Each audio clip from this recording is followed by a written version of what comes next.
Good morning, everyone. Good morning. Hello. You all look good today. Welcome. Ladies and gentlemen, esteemed speakers, and my fellow entrepreneur, I want to welcome you to today's SME conference. I don't know, we're just dull today. I don't know. Sorry, we've wasted time. So on behalf of Gatewood Consulting, I'm honored to welcome you to the SME conference today. We're here to share knowledge, insights. We have people with experience, people that have gone this road before us. So they are here to give us insights and just share their knowledge and experiences that would actually help our business grow.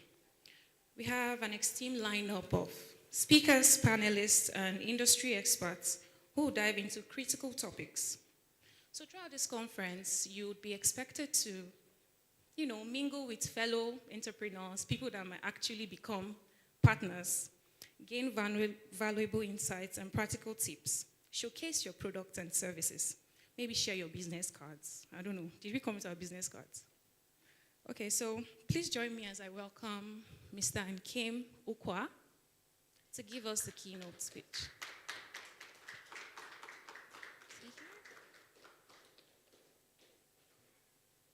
Okay, let's give him a minute.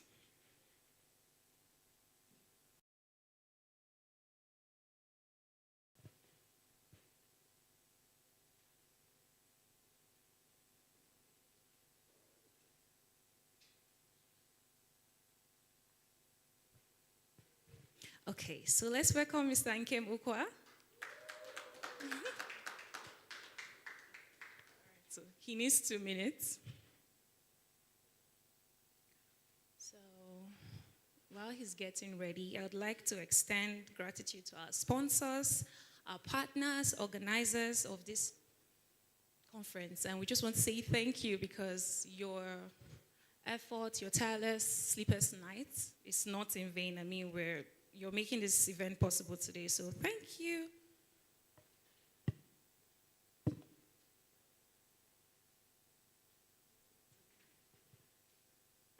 Thank you.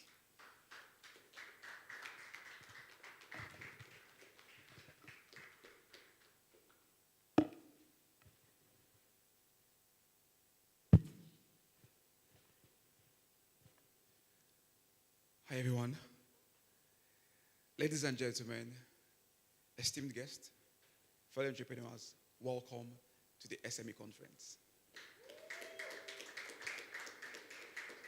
I'm honored to stand before you today, sharing my passion for empowering businesses to drive Africa's economic growth. SMEs are the backbone of our economy, accounting for 80% of businesses in Africa, meaning that if there are 10 businesses in Africa, 8 businesses are by the SME. SMEs contribute 50% to Africa's GDP, according to African Development Bank. They said that SMEs contribute 50% to the GDP of Africa. In Nigeria alone, SMEs provide 80% of our employment, meaning that the reason why many people have food on their table today is because there's an SME existing. 80% of the time is because there is an SME that's existing. In South Africa, SMEs create 60% of the jobs. Ghana's entrepreneur-driven agriculture sector contributes 20% to the GDP. Egypt's startup ecosystem is driven by SMEs, attracted $190 million in 2020.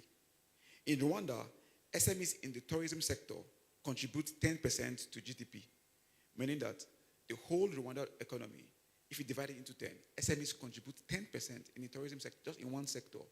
SMEs contribute 10% to the economy. In Tanzania's SME-driven manufacturing sector, it accounts for 15% of the GDP. So we can see that the SME is important. The SME, things have to be done to cater to small and medium enterprises. There are many important of the SMEs, and I'd like to signify a few of them. The part of the SME is the flexibility and the progress. Many innovations are attributed to small and mid-sized enterprises. An SME will solve a problem faster than large corporations.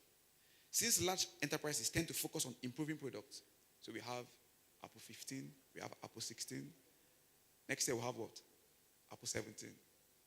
So it is always very hard for them to solve local problems. But an SME, we are fast. Today we can start a business, and the next 1 month we are solving local problems swiftly. In order to be successful, SMEs focus on creating new products and services. An example is the Twiga Food. Twiga Food is a Kenyan agri-tech SME.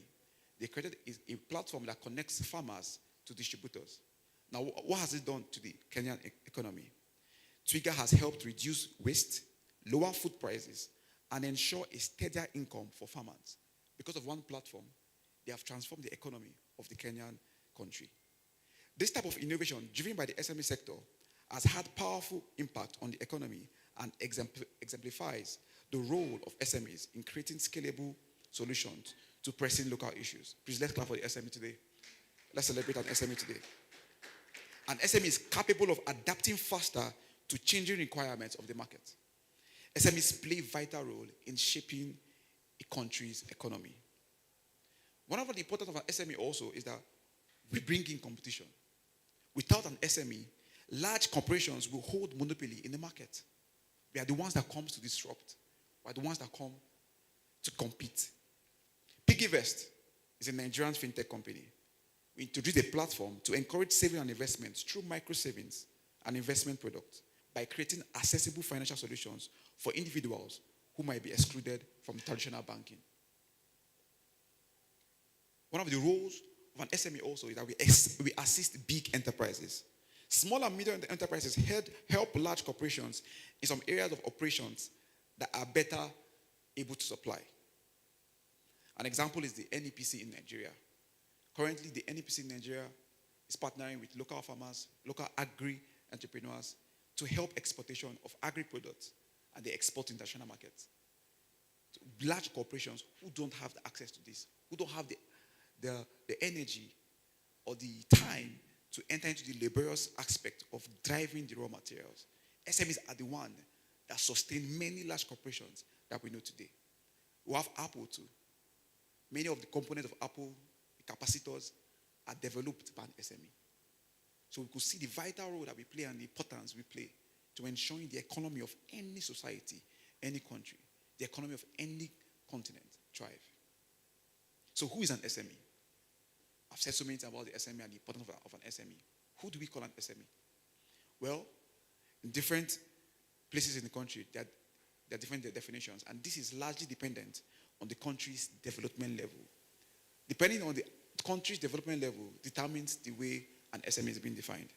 According to World Trade Center, an SME, a small and medium-scale business, can be defined as any enterprise employing between 5 to 100 workers. How many businesses present today has up to 100 workers? Please raise your hand up.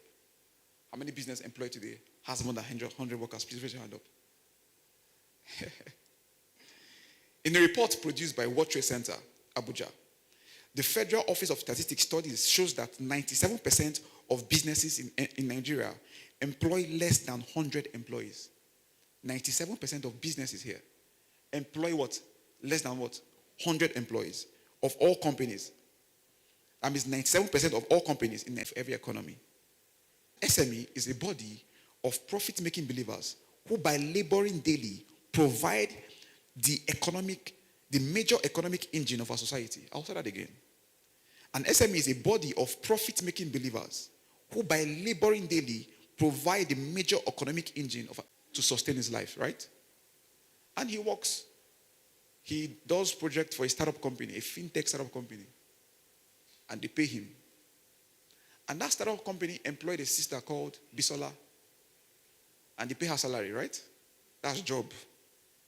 Bisola has a portion of her salary that she sends to her father, which he uses for his farm. Now, Bisola's father has a farm, which he tends and he sells to distributors. Now, Bisola's father, from his farm and his produce, sells this product to a distributor, who now sells it back to what? To the supermarket, which the developer, let's call him Bello, the developer buys from. So you could see that the work that Bello was doing for that startup was providing food for in his table. He did not know. That the reason of the services he was providing for his startup firm was making food available in that supermarket. That is an SME. The driving society of any society. Are you with me? So you can see this beautiful thriving ecosystem that I just explained to you. What is the major element of an SME? An SME is all about the spirit of entrepreneurship. The spirit of entrepreneurship. Entrepreneurship is not really learned. It's not something you can learn. Entrepreneurship is lived. I'm sure speaking to many SMEs around me here, you can bear with me for what I'm saying. It's something you learned from the book, something you learned from business management. But when you hit the ground, there was an experience. It's that experience, that's entrepreneurship. Entrepreneurship calling to persevere when others would quit. How many of you have felt like quitting before? How many of you felt like giving up any times? That's the spirit of entrepreneurship. So, do they teach that in school? Do you learn that from Harvard? So this is one of the cores of an SME. It's a calling to persevere when others would quit, to rise each day with a vision for change, and to press forward with an unwavering belief in progress. I remember one time, I was very young, and those days, if you want to buy airtime, how many of you remember, if you want to buy airtime, you buy a card and you scratch it with your... I remember the time when they were saying that thing needs to cost council. How many of you have heard those rumors before? So one day, a fateful evening, I wanted to call my sweetheart at that time. And I didn't have credit. So I walked to the street. Please, do you have airtime? MTN? No, I have only Airtel. I walked to the next street. Please, do you have airtime? No, I have Airtel. Please, do you have MTN? Oh, I have only 1.5. Oh, I have 500 naira. I kept on walking around the whole state of this country, we'll say two in particular. Guess what? I didn't find airtime. I didn't speak to my loved one that day. What a heartache. But guess what? A business was born. I went back home that day saying, why do I have to trek to get airtime? When I have card, when I have a banking system, when I can pay something online, why do I have to trek? And that's where EPNG was born. I started EPNG with almost nothing. I was ready to leave school. I contemplated leaving school just to focus on that. But thank God my father did not allow me. I was about to be disowned. But guess what? That problem bettered a business. Don't ask me about our business. It failed. It failed because of sentiment. It thrived. I made profit. But I mixed sentiment with business. And that business failed. Now, what I just explained to you, I explained to you who an entrepreneur is. What an SME is. So let me say this clearly. An SME is not small at all. An SME is what? It's not small at all. It may start small, but we are mighty in purpose.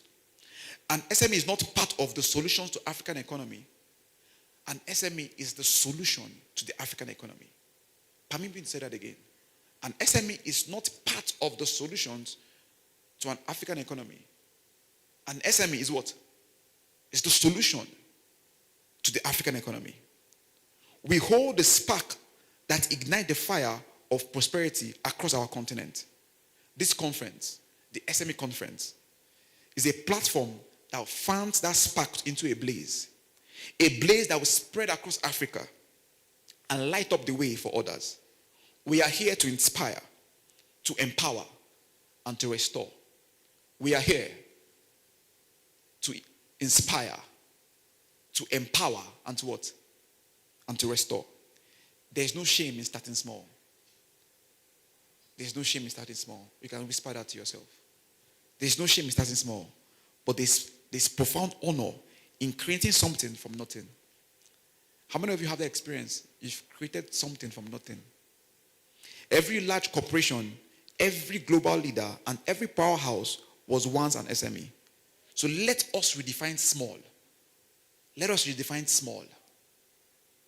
Small simply is the first step towards greatness. Small is the important part that hold every other part together. Small is big. Small is simply the first step towards greatness.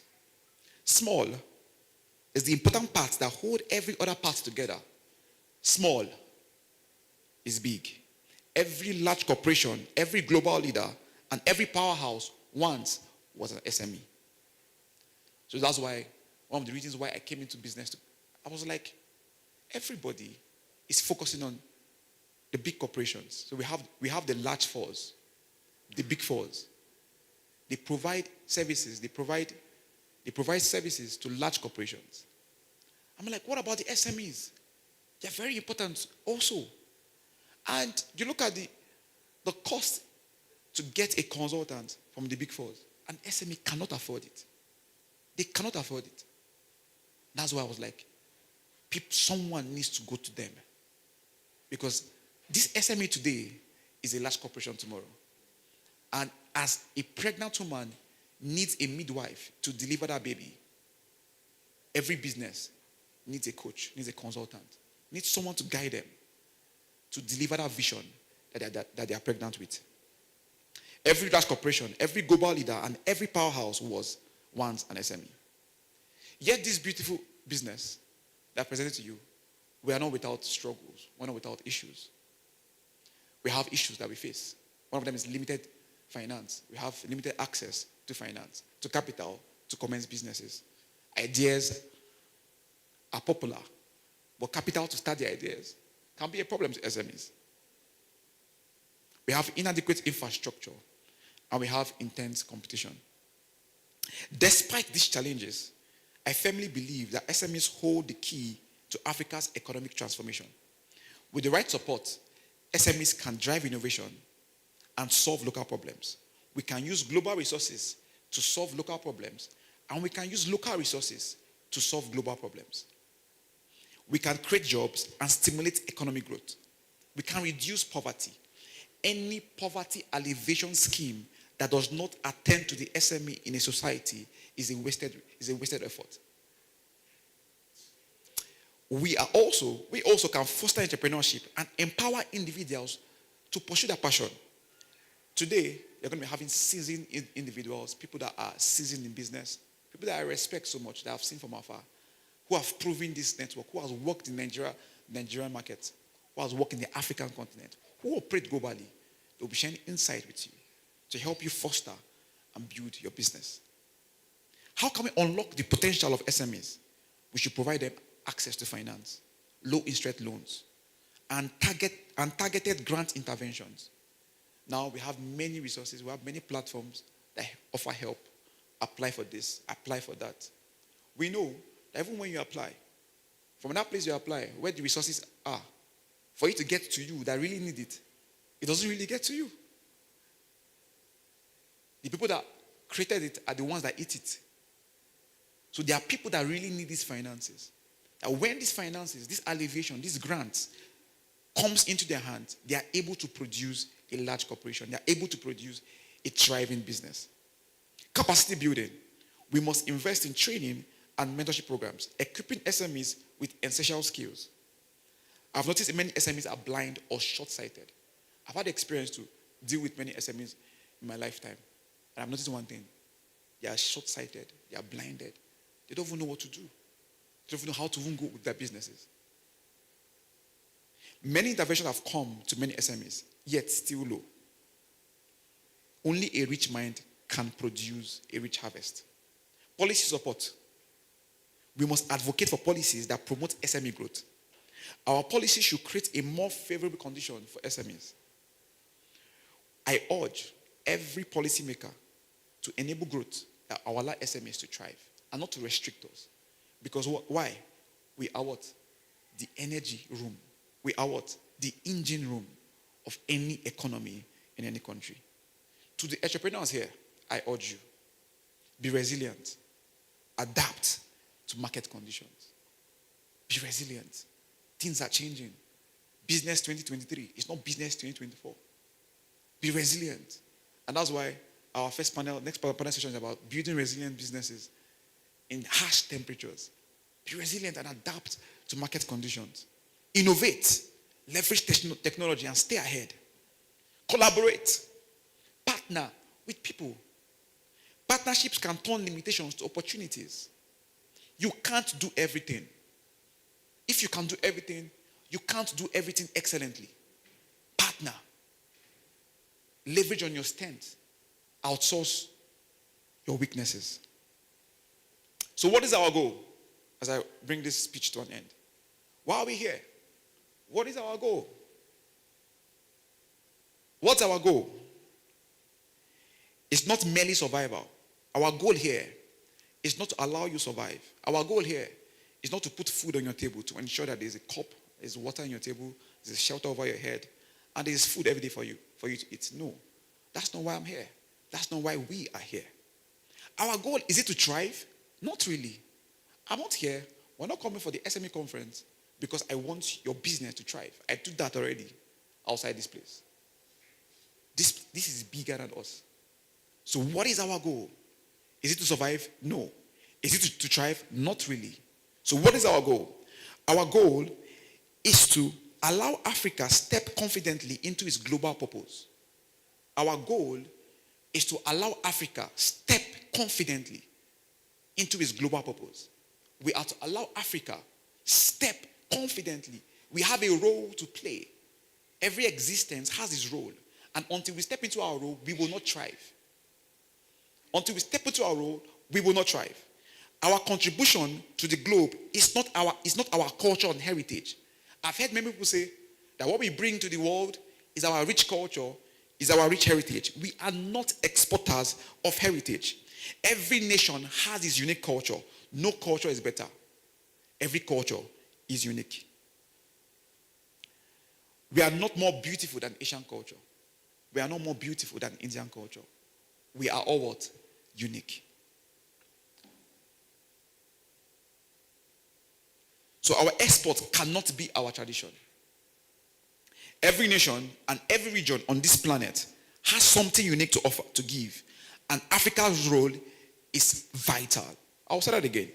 Every nation and every region on this planet has something to give.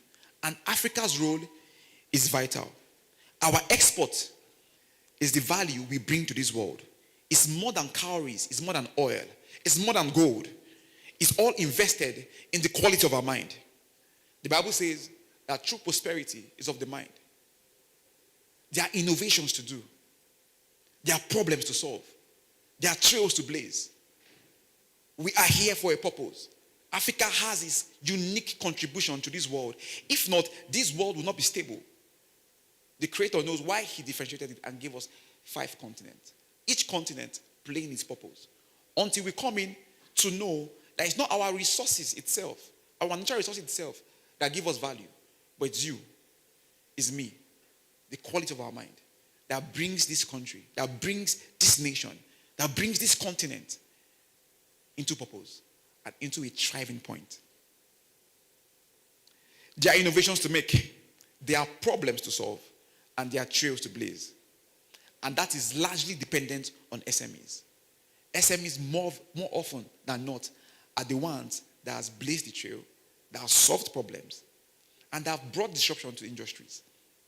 The SME is not part of the African economy. Rather, I will say. The SME is not part of the solutions of the African economy.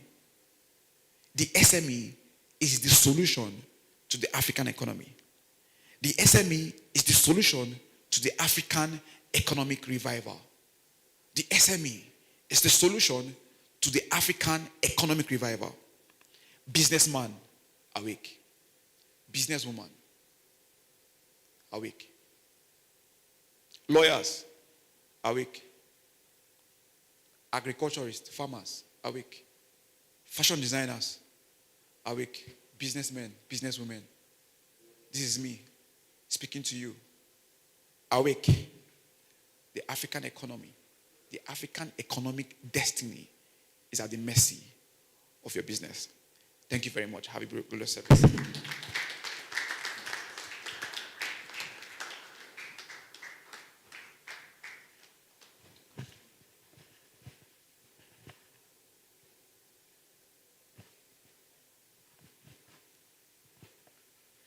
Okay, so we are the engine room of any society. The solution to the African economy is me as an entrepreneur. I don't know about you. But yes, it feels like a lens just fell off my eyes hearing that. It's very insightful.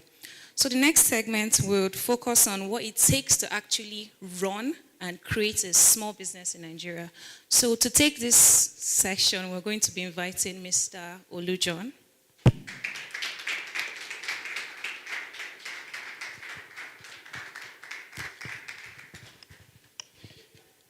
Good morning, everybody.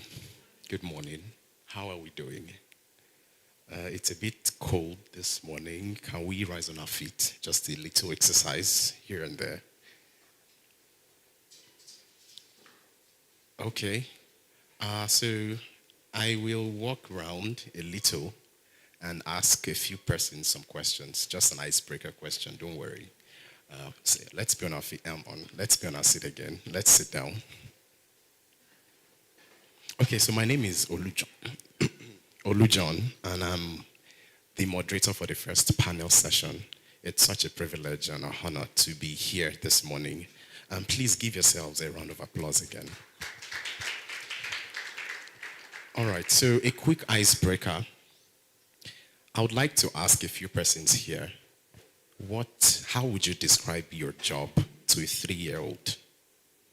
How would you describe your job to a 3-year-old? Okay, let me start from my well-suited gentleman here. Please let us know your name and what you do. Yes. Good morning, everyone. My name is Emidon Timlolua. I work with the ECOWAS Commission. And if I'm to describe my job, I make money available for people and countries. Thank you. Please, let's give him a round of applause. He makes money available for people and countries. How would you describe that to a 3-year-old? Imagine I'm a 3-year-old asking you, "Oh, Mr. Eveloluwa, what do you do?"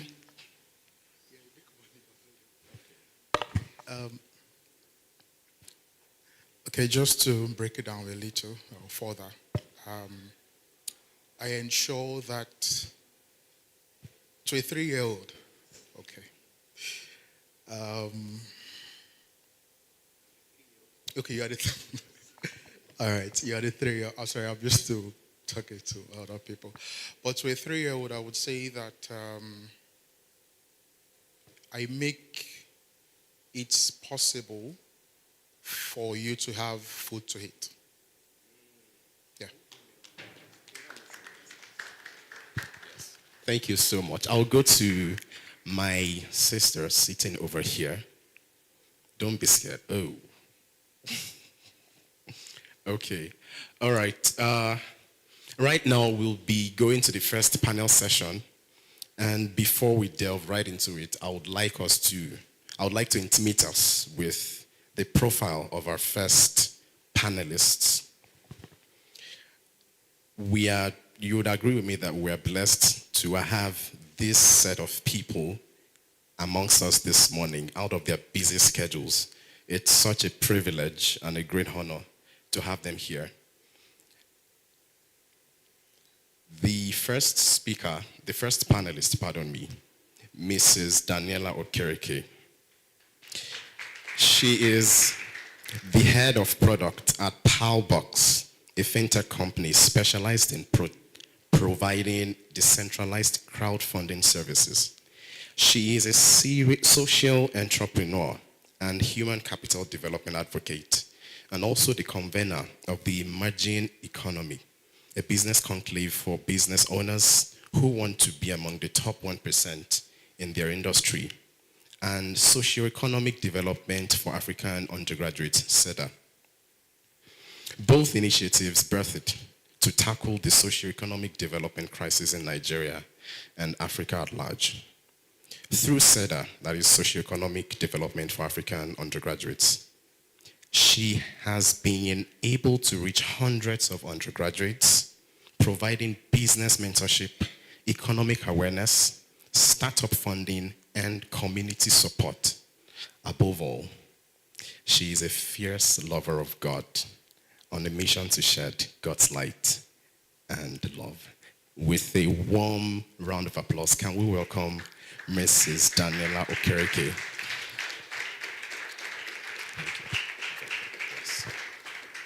Come on, keep clapping till she sits. Thank you.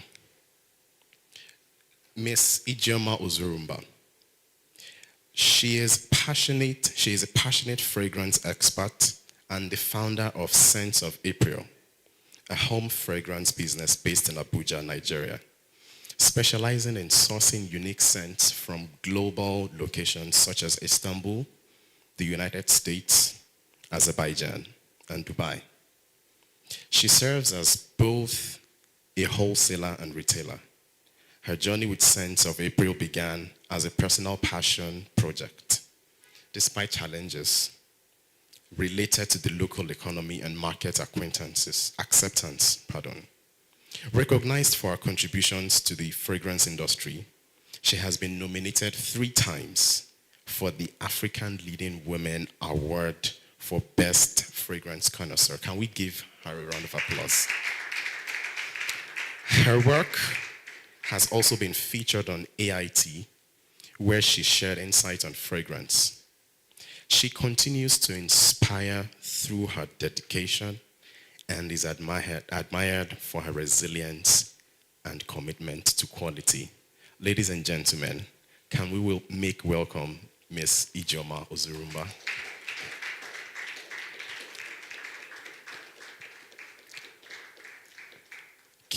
Keep clapping till she sits, please. Okay, so while they are here, I would just read the profile of one of the panelists. I'm sure. All right. We have one more panelist, but I'm sure she'll join us soon. Labi Odekunle Saleh is a registered architect and a designer with over 15 years of experience in the architecture, engineering, and construction industry. Since 2012, she has been the principal partner at Habitat and Living Design Limited, a multidisciplinary design and build firm based in Abuja, with projects working with organizations such as MacArthur Foundation and the likes. She is a co-founder of AD Connect, a forum for workshop for architects and designers in business, which has run successfully for 5 years. She has held various positions in her professional associations, such as working on various committees in the Nigerian Institute of Architects and as the pioneer chair of IDAN Abuja chapter. She is passionate about innovation in the field of architecture, specializing in Afrocentric, sustainable, focused solutions and applications in design, construction of buildings. This has culminated in the building of Greenhouse, the first Afrocentric, sustainable commercial build of note in Abuja. She has commenced a PhD at Hamadu Bello University, Zaria, with the topic Application of BIM to Improve Sustainability in Indigenous Architecture. Since 2022, she has received an Energy Efficient Trainer Certificate from GIZ Workshop. It's an IFC Edge expert and a Graphisoft BIM manager. In absentia, let us celebrate architect Labi Saleh. Thank you very much. Yes, good morning, esteemed panelists. Good morning. Okay, so we would like to meet you. Let us meet you personally. I know we have read your profile, we have heard your profile, but would like to meet you personally from your experience. let us know what you do. And yes.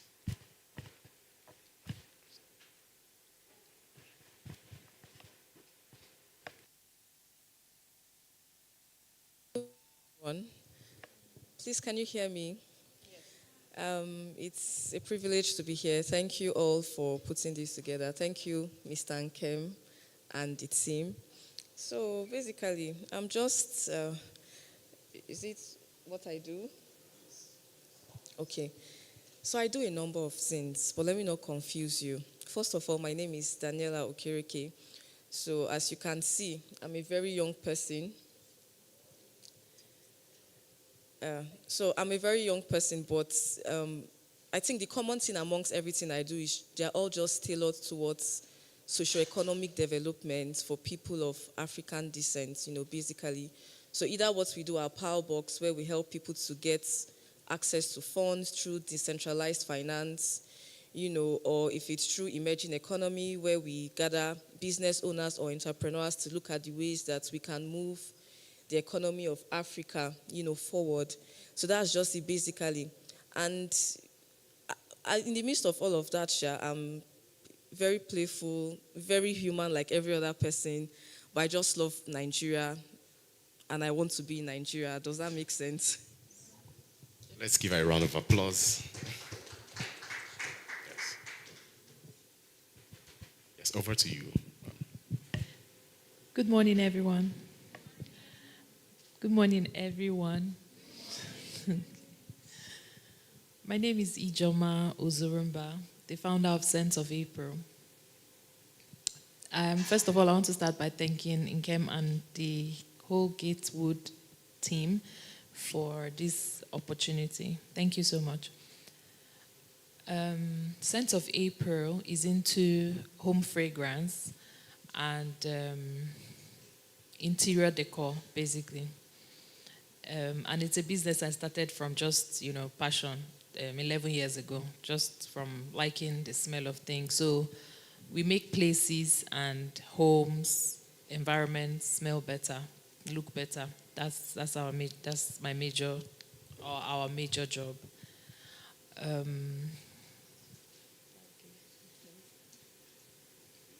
What else do you want us to know about you? Okay, most importantly, I'm a mom of a 20-year-old. Yes. My daughter is April. That's where the name came from, Sense of April. She's in her final year. Well, thank you so much. Can we give our panelists a round of applause? We're so happy to have you with us. Yes, just to start with you, Sense of April. You said you started about 11 years ago out of passion. Yes. And how have you been able to sustain your business, given the unstable economic impact that Nigeria has gone through over the past decade? Yes. It's been a roller coaster. So like I said, I started a business out of passion. When I started, it wasn't for profit at the time. It was just something I enjoyed doing. And at that time of my life, I just needed to be happy. That's all. So it didn't mean that I needed or I had all the funds I needed. I didn't actually have it, to be honest. But the goal at that time was just to be happy. That's all. So it started as a joke, to be honest. But when it became a business eventually, it was difficult because I'm not a very social person. I don't know how to interact. I don't know how to convince people, to buy things. I just believe that if you see what you like and you have the money, go for it. But then along the line, I learned that you need to, at that time, I didn't know NKEM and the Gatewood team. So I was the accountant, the content creator, everything was me. So I randomly just bought things for myself, not even for sale, for myself. And it was around Christmas period. So I'm like, okay, let me give out a few things and maybe use some. But I still had so much. And it was with little money. Little money. It was 300,000 naira 11 years ago.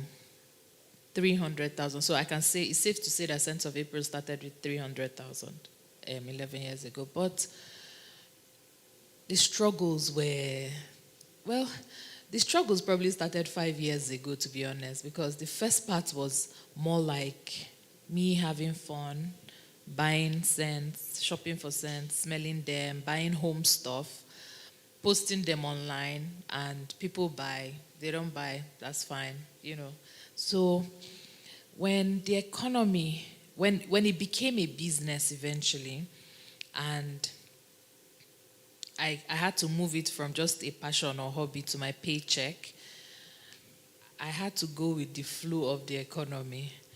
The exchange rate started, going up, flight fares, the freight fares, everything was, everything is still going up till now. So what I did was I would still buy the luxury brands and the high brands and all that, but those ones, we have a market for them.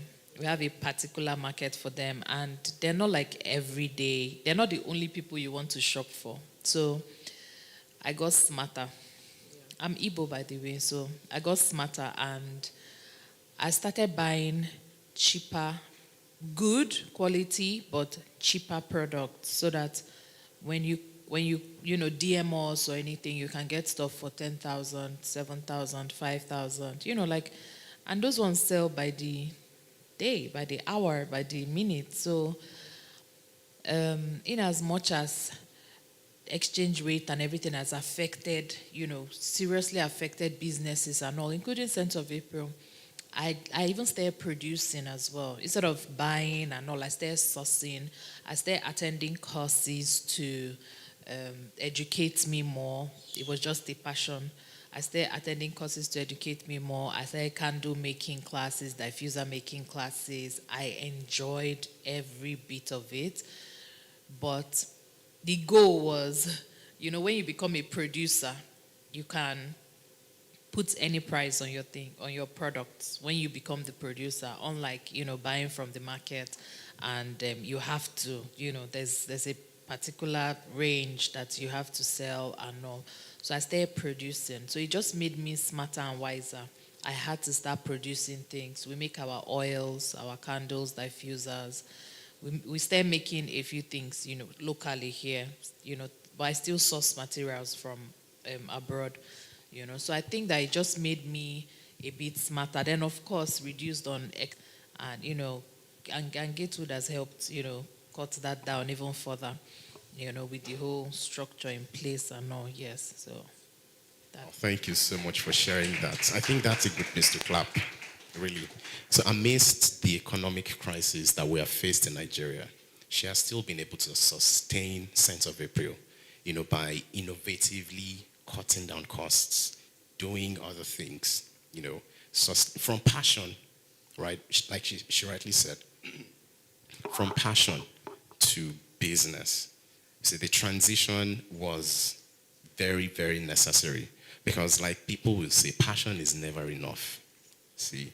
So from passion, she knew when to transition into actual business. And when she built the structures, it has helped her navigate through the economic crisis in Nigeria. So going to Miss Daniela, you are in the fintech space.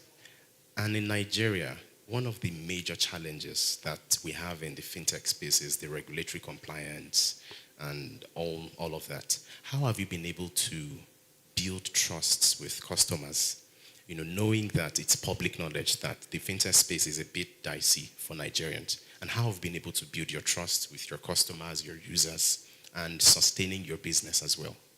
All right, thank you so much. So how many of us here are actually business owners, like you own a business? Good. You would agree with me that the major challenge that we face is that issue of trust, right? There are a lot of people get scammed easily in Nigeria, right? So even you sometimes, when you want to buy something, if it's a vendor you're not very familiar with, you're usually very skeptical, especially if it's a lot of money, right? And for me, it's a very big challenge, because the truth is, in this Nigeria, there's so much money, to go round. But you will see that it is more established brands, right? Like, let me just give a very simple example. Let's say me now, like there was a course I wanted to pay for, and then I saw someone who was fairly new. And even though maybe the cost was like 50K, you'll be thinking, should I pay or should I not pay? But then you will see some other bigger people like maybe DDK or the likes, and even if the cost is 500,000, you'll pay for it. Why? Because they have established, presence over time. So once you're a beginner going into the market, there's something you must know. You have to pay the price and you have to pay it forward, right? So you're going to have to start from that point where nobody really knows you, nobody really trusts you, but you just have to keep showing up. And I'm just saying this in passing because it's something that a lot of, entrepreneurs face, especially in Nigeria, because of the nature of our own economy, right? So for us in the fintech space, it's almost the same thing in the sense that we are all Nigerians, Abi. Last 2 weeks, I think GT Bank had a scare. How many of you nearly removed all your money from the bank?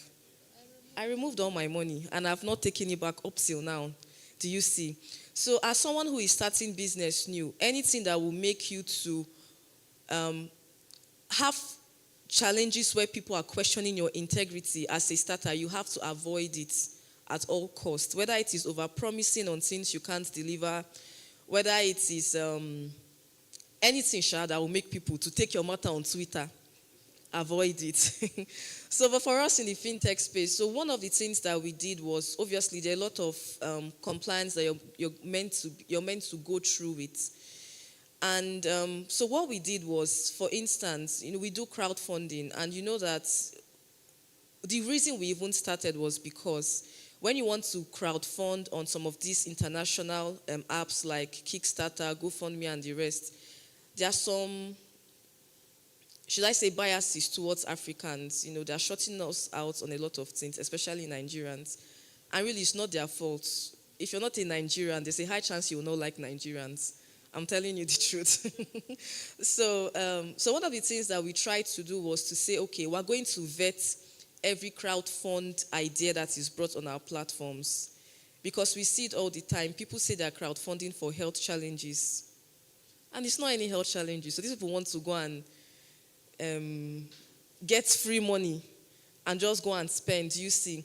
So what we did was to protect our end users. We tried to vet, and try to see that based on our best knowledge that whatever you're putting there is legit.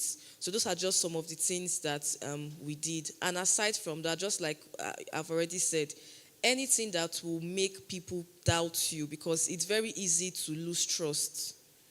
Very, very easy to lose trust, and it's very difficult to build it. So once you start, just go on that trajectory. Don't overpromise. If you promise something, deliver on it, and then show up.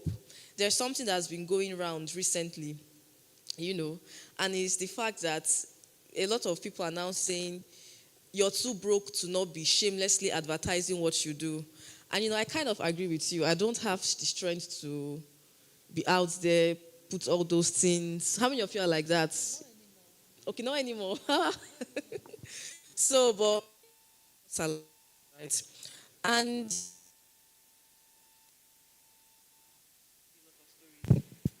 thank you so much. So,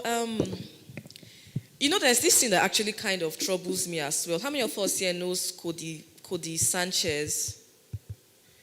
Okay, sir, you know her.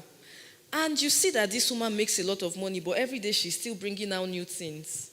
Now she's about to launch a book.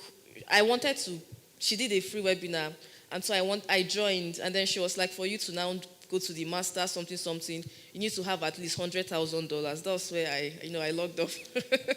That's why I logged off. So like this woman has so much money, she controls so much wealth. And there is just this, for an average US entrepreneur, I've noticed, there's just this average push to keep pushing, no matter what they have. They still launch new things, they still do new things, you see. But sometimes I feel like for entrepreneurs in Africa, maybe once you're already hitting like 5 million a month, there's this tendency to just feel like, okay, I'm better than my neighbor, so let me just, calm down there. So I really feel like we still need to hack this entrepreneurship spirit that keeps going, irrespective of what you have. But like I said, going back to trust again, the easiest way to do it is to build trust from where you are now. And once you do that, it will be very easy for a lot of doors to open up for you. So thank you. Thank you so much about that. And just a follow-up question. You talked about building trust. Have you ever had some experiences where your trust was in doubt, was put to test, by maybe something drastic that has happened to your brand or your company that you had to rebuild your trust? Has anything like that ever happened? Well, to be very honest, so far nothing like that has happened, because it's something that we are very, very intentional about and very, very conscious about. Thank you very much. Thank you. Miss Ijoma. What role does innovation play in your brand? I mean, you own a scent brand, and there are, of course, other brands out there that you see as competitors. How have you harnessed the role or the power of innovation to sustain your business? Thank you. Innovation.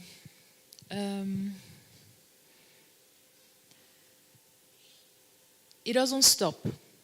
Innovation doesn't stop. You have to keep, being innovative every day. So I've had situations where 11 years ago, bear in mind that 11 years ago, the scent business, fragrance business, when you mention it, it's like, what's this one doing? So I would say that I probably was one of the first people to even start it or come up with it as a business. Yes, everybody knew about it, but I mean as a business, it was like a joke. Then right now, our field is saturated. Yeah, it's saturated, just like every other field. It's saturated. So what I do, to make Sense of April new every day and all is I follow the trend, basically. Everything now is tech. Everything now is, advertising, this, that. So I follow the trend. And when I see that, I like to bring new things, like all the time. I like fresh things, except something that's like a bestseller. No matter how much of a bestseller something is, I still try to convince you because I know what I'm talking about. I'm telling you why this other one is better and you should try it. And I've had a lot of, there's no brand that I bring that doesn't sell well. And then I see people now start, following my footsteps, which is it's totally fine. So I just bring newer brands, I see when I say home fragrance, I don't just mean, to make this place smell nice. It's aromatherapy, basically. So burning a candle is not just for the smell. It's for the benefits as well. Lavender, lavender makes you relax. Vanilla makes you relax. Perfect for bedroom, makes you relax. Chamomile makes you sleep. So we have things like pillow mist. They smell nice. Yes, but they're for aromatherapy. So you can spray them on your pillow instead of taking Lexotan and all those other things and pills. You spray them on your pillow and you sleep like a baby. So I keep bringing new things, since I'm into aromatherapy, basically. It's very, very vast, very vast. So I just keep bringing, I'm not just about candles or diffusers, no. Scented pouches, things that, because it's my passion, it's something I like. So it comes easily. I just know what direction to go. I introduced our scented pouches now. They're the cheapest among every brand I have sold. So that's like me being innovative as well. Scented pouches. Our scented pouches are 10,000 naira for one, and they last 3 to 4 months. Up against maybe the likes of Dr. Vranjes or Megani or Aqua de Elba. We're talking hundreds upward. So that's me being innovative. When people come, and they serve as car fresheners and wardrobe pouches as well. So when you come to buy and you feel like that one is more expensive, I'm pushing my brand as well, the name Scent of April, besides selling other brands. So everybody would rather go for the 10K one, especially in this economy. So that's part of, innovations, bringing new ideas, buy this, get this free, do tag 10 people and get this, raffle draws, come up with games, just, it doesn't stop. You just keep, I wanted to add to the trust thing. You asked her about the trust question. So I had one major one. I've had a couple, but I've had one big one. That one was huge. A client in Lagos, I don't know her. I've never met her, off Instagram. She bought things out of maybe, I don't know if it's trust or credit, consistency, or I don't know what it was, but she bought things running into a lot of, millions. And she bought like 3 Dr. Vranier's car fresheners. Thank God they had Dr. Vranier's written on it. So it's not my brand. I'm just, a retailer. I sent her stuff to her. She received them. She was happy. She said she had received them. And 3-4 days later, she contacted me and said the car fresheners were not wholesome the way they were supposed to be. It was almost like they crushed or something. Not. She feels like maybe they're expired and that they're not even smelling, no scent, nothing. And the car freshener alone, the 3 of them were 700K. So I was like, am I supposed to replace these things or what? But as God will have it, it wasn't Scent of April written on it. So I contacted my suppliers in Milan, and they asked me, because the last batch I bought was, a couple. So they asked me how many have had this problem. I said, well, for now, just 3, but it's a whole batch. So I need the whole batch changed, replaced, so I can replace for my clients. So I apologized to the lady, and I was like, don't worry, I'll get back to you, blah, blah, blah. Let me communicate with them and all. I sent her. It took almost 3 or 4 months, like freighting, exchange, blah, blah, blah, all the paperwork. But eventually they sent me back my whole batch.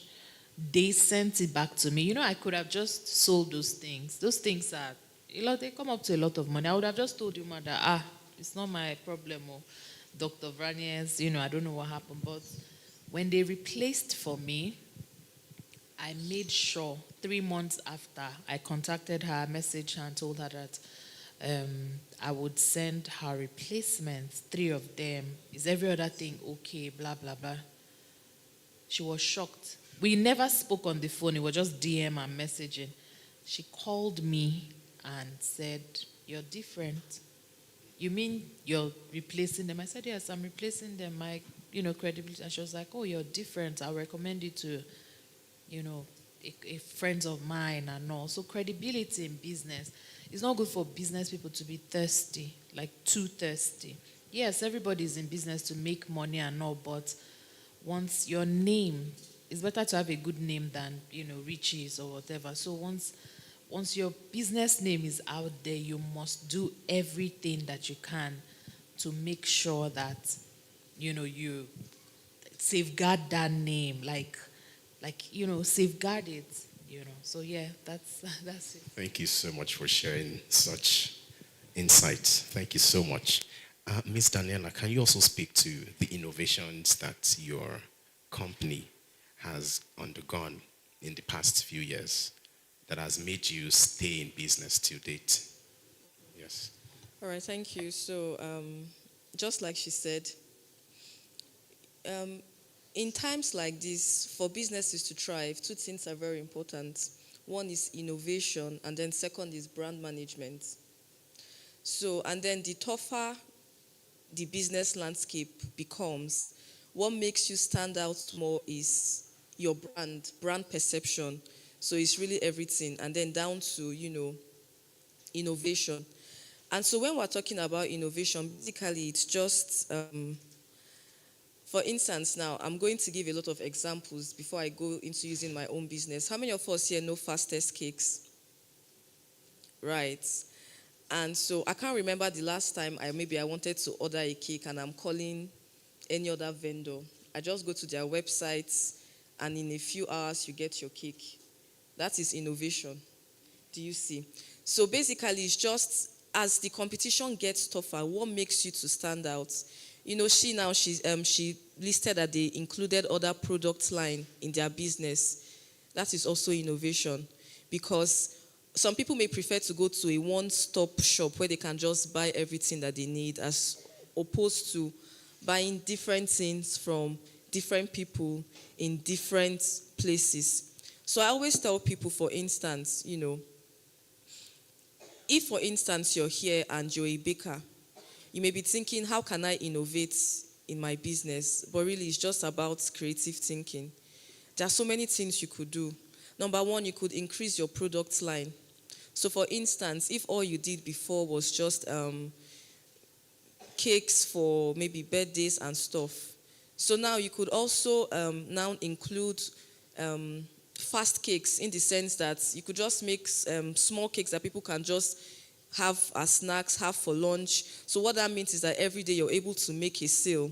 Do you see? So that's also innovation. What else can you do? You can decide now that what I'm going to be doing is I also want to get another line of business, which is to train people on how to become bakers. Do you see?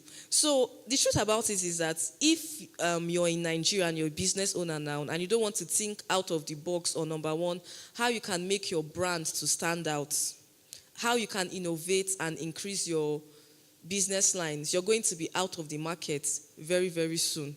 And you know why I say so? Because also you will notice that in Nigeria, once anybody starts a business that is doing well, just give it 3 months, the market will be flooded. You can remember when pure water came, you know, then people that were doing it were cashing out. Before you know it, everybody now has pure water factory. And there was a time he now moved, this was hair business. On Instagram, everybody's selling hair. I'm like, it's like people selling hair even more than those with head on their head. Do you get?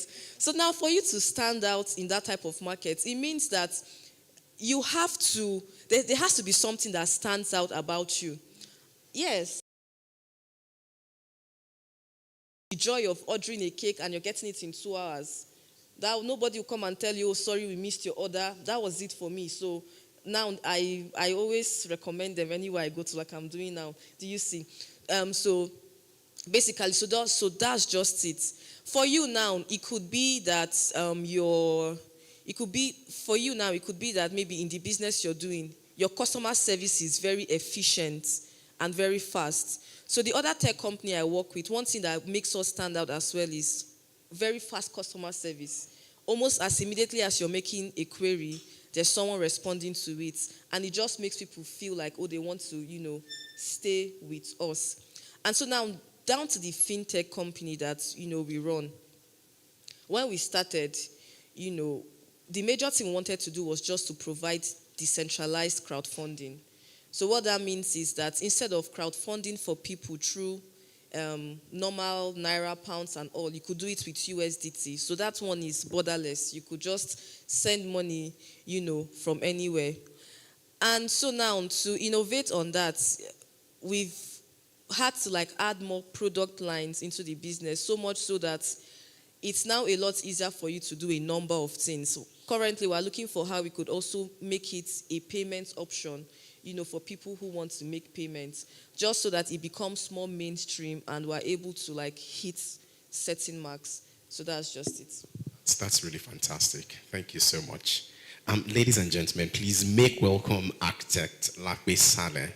She is a serial entrepreneur. Thank you so much for coming. Yes, we're so happy to have you here, ma'am.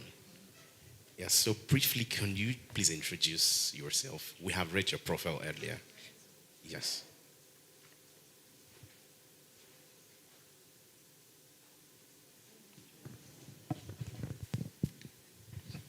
Good morning, everyone. My name is Lakwe Saleh. I'm an architect and designer. I apologize for coming late. It's unfortunately it's a normal part of our profession. We're known for our tardiness, unfortunately. I'm very happy to be here because NKEM is someone that I've worked with over the years, and coming from an 2 years into the business, I basically closed down and I started again. And so the second time I was starting, I was about, I think probably 8 months pregnant, and I had 1 staff. So I went from like a company of about, let's say, 10 to 15 staff to 0, and then back to 1 staff. And I was talking about like a 5 square meter space that I was renting by the month compared to the 3-bedroom flat that I had rented and renovated. And then I went from there to double the space. So I had 5 square meters. I was not like, okay, after some months, I was like, okay, I can afford, or I can do two of these pods. So I had, 10 square meters. And after about a year, I was able to move into, I guess, a space about this size with, more staff. So I really understand what it means to start from the bottom, build, fail, come back again, build resilience. And I think the lesson I'm learning now actually is not just about building resilience. It's not enough for you to bounce back. As a friend of mine put it, if you're used to taking punches, because as an SME, as an entrepreneur, you're going to take a lot of punches. If you're used to taking punches, after learning how to take punches, after a while you have to learn how to come back with an uppercut. You can't just keep taking punches. At some point, you have to make a strategy to move into the next phase, because the whole point of building your strength up to that point was so that you could be prepared to pivot to something else or to guide yourself forward. So I would say that my entrepreneurship journey is all about resilience, definitely innovation like you spoke about, and basically just understanding that we're here to stay and we keep on keeping on. Thank you. Thank you so much. A follow-up question to that. You started in 2012, but you closed down 2 years after. Why? What happened? Okay, so in 2012, I had been running, business.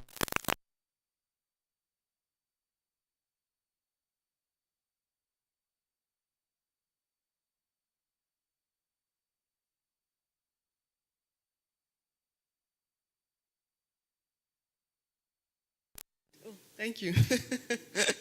I won the UN grant, and at that time, I got 10 million naira. So the UN grant, while they gave us a lot of training, they really gave us a lot of business training, how to handle your records, how to plan for your business, put structure. But the aim of the grant was to employ people and to grow. So almost all of us, because I've had conversations with some of my fellow winners over the years, most of us focused on that. So every month or every 3 months, we would have this influx of money.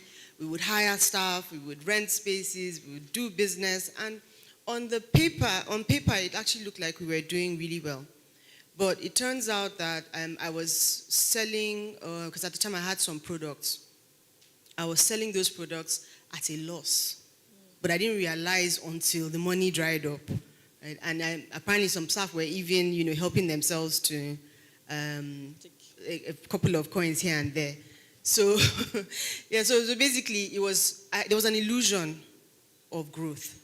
I was watching something, I'm sure we have probably all seen this online. I was watching, is it Pastor Jerry? I don't know if I got it right. A pastor was explaining about how if I give you 5 million naira today, you are not a millionaire. You have millions, but you're not a millionaire. So you have a lot of money, but you didn't grow it organically. You don't know how to manage it. You don't know what to do with it. You don't know where to go next, right? Like now, if you give me 10 million naira, now I know what to do with it, right? But at the time, because I hadn't grown to that point, for me, it was just like, okay, hire more people, buy more stuff. Right? And so that is what happened, really, at the business field. Because once the money finished, the income, the revenue that we're generating from the business was not enough to sustain the business. Yeah.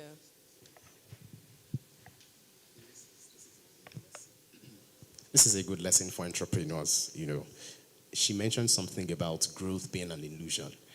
I think you have to have metrics to measure your growth and not just think, oh, because you're having more money, you're having more customers, you think you're growing. By the time it happens, it will shock you. Yeah, true. So yes, I think that's a very good insight. Thank you so much. To Ms. Daniela, speaking about regulatory compliance and policies, what policies do you think will drive economic growth, especially in your line of business, fintech space? What policies will you advocate for?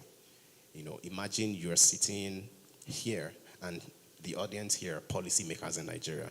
What policies are you going to suggest, are you going to advocate for? Okay. Thank you so much. Before I go into that, can I just talk a bit on metrics for business? Okay, good. So, but policies that I would like to, say, I'm going to say some that if the government does for entrepreneurs, it's going to make a lot of sense. And then also as business owners, I think that there are also some policies that the government have to make that may be against us, but it's for the good of the economy. And so number one, flipping it over, number one is price regulation.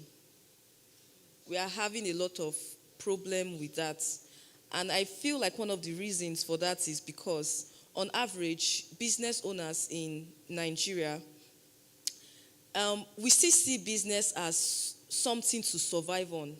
It's not really about providing value, first of all, so much so that the ripple effect of it is now what enriches you. Do you see? And so that's why the inflation in Nigeria is so bad. It's not really because of how hard things are, so to say. It's because of this. Anybody, for instance, now, if you ask the person selling rice in the market, why is your one mudu of rice now, I don't know how much it is, I hardly go to the market, maybe why is it now 3K or something, do you get? She will tell you it's because she paid transport of 500 to go. She'll tell you it's because for her to even buy soup that she will cook, everything is expensive. And so that's because what she's doing is she's just selling to make money to survive on. Do you see?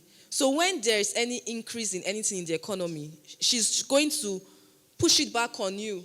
Yes, and inflate her price. And so that's why you see we're running at 30-something% inflation. It's not meant to be so. Do you see? So, but if we can have price regulation, the truth is, let's be sincere, some things that people in Nigeria do is wickedness. The sector facing this the most is real estate. They have so inflated the price that it's going to crash because it's not sustainable. Because why are you telling me that to buy carcass is 150 million? Like, where is it done? Do you see? And so it's just this thing of, there is no price regulation. And so for the economy to grow and become stable, we really need to say no to greed and say yes to, price regulation. And so now for we as business owners, I really believe that the major problem that we face is actually no lack of funds, but it would be very good if the government can make more policies that enables business owners to have money, get access to funds. I know that if a government official was here now, he would read manifesto of how maybe the president has disbursed 10 billion, but we're not seeing it. It's just for some people, And so another thing that would also make sense is if banks can give, better loans. I always advise people whenever people ask me, I don't know, maybe I'm wrong. I'm wrong, but I always say it doesn't make sense to borrow money from bank to start a business in Nigeria, especially if you're a startup, because you're going to fail before you start. Because I don't see how you can meet up with 30%, interest rates. It's too much. It's too much. So and it's part of the greed as well, because why are banks giving 30%? Why is nobody regulating it to say, can we reduce it to 5% for business owners? And so that's why you see GT Bank, they're giving statements, they're saying they've made in a quarter how many billions. How are you getting it? It's a good thing, right, if you can do it through more innovative ways, not by wickeding us as Nigerians. Do you see? So in case you're here, economic policy, just bring me to the room will change a lot of things. Thank you so much. Thank you so much. Speaking of policies, I am a lawyer, so I understand to an extent how policies are important in shaping an economy, right? So, Miss Ijoma, in this light, so I'll share a quick story. A few years ago, a friend approached me that she needed some money, she needed an investor to invest in a business. I asked, okay, what kind of business do you do? She said, oh, it's the oil business. Oh, in my mind, I was like, oh, fantastic. I mean, this is a juicy part. Just to do my own due diligence. Okay, wait, what kind of oil business do you do? She said, palm oil. I'm like, palm oil. I was thinking oil and gas, So when she said palm oil, I was a bit reluctant into pushing it. And this is because in Nigeria today, if you're not in the oil sector or in the tech space, it's a bit hard for you to leverage on economic policies and how to drive your own product, your own company. So speaking to this now, how have you been able to attract funding? She mentioned bank loans, investor funding. How have you been able to attract these into your business, if at all you have them in your business? Thank you so much. Okay, I was going to say I can't sleep even owing my fellow human being, so I can't stand taking bank loans. What I did with that small capital I told you that wasn't even capital was keep putting back into the business.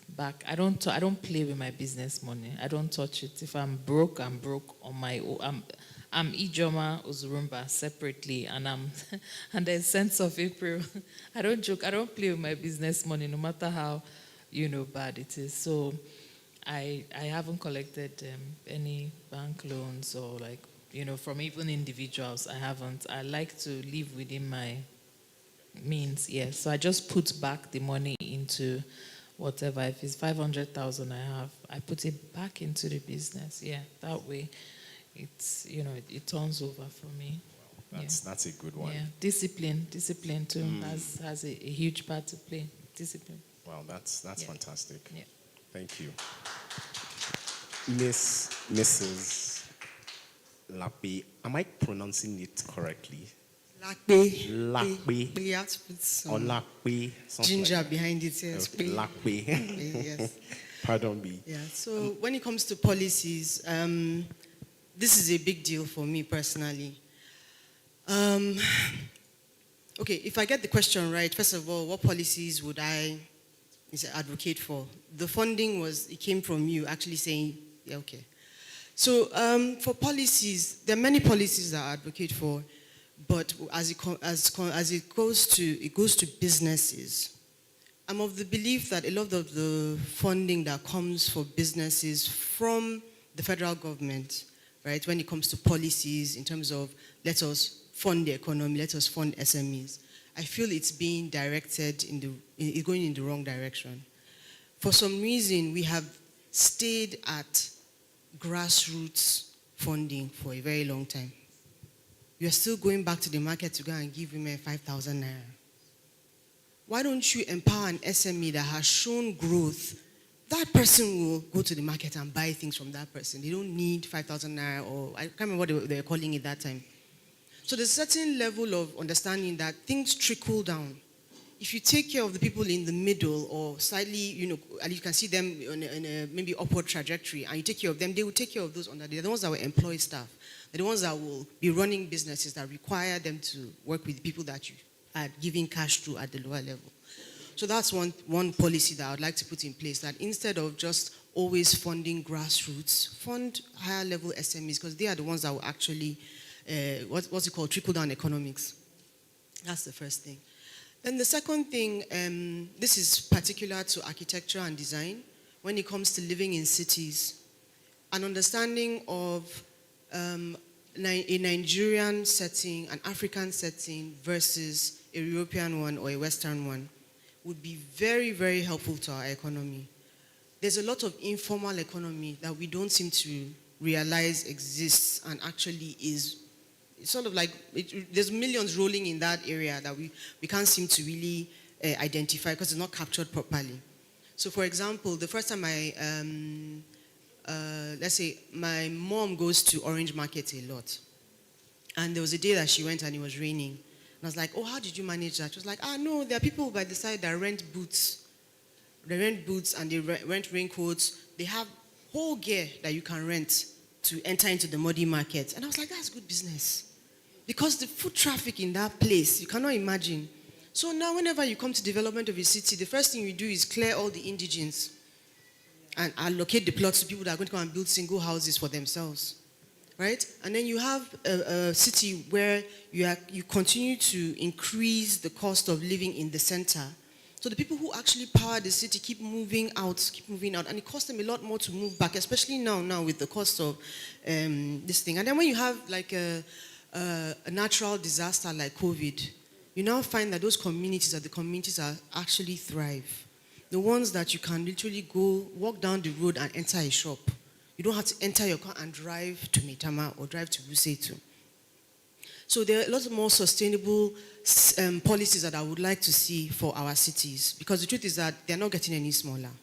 They're only growing bigger. And if you look at all the metrics, urbanism is on the rise. People are going to keep moving to cities. And then you now have the real estate is a good example as well. So we were on a project where not the funders, let's say the project manager was interested in building 1 bedrooms, 2 bedrooms, and student housing. And we were like, yes, that is what we need. In fact, if you are someone in that bracket and you are looking for a 1 bedroom, you know how hard it is to find those spaces, right? And those spaces are hotcake. People rent them out like that. So why, as a real estate investor, would I not invest in that? So we're very excited about the project, and it was a multi-use arrangement. So they would have shops, they would have schools, all in this very large estate. So after going to the fund managers, they came back with a report. The fund manager said, it's ABUJA. Those people, they like 3-bedroom, 4-bedroom terrace, duplexes. That's the one that will sell. This 1 bedroom is too utopian, you know, you are thinking too far. Let's come down to their level. And I was like, oh my God, that is such a missed opportunity. And no one has looked at the market to see what do people actually need.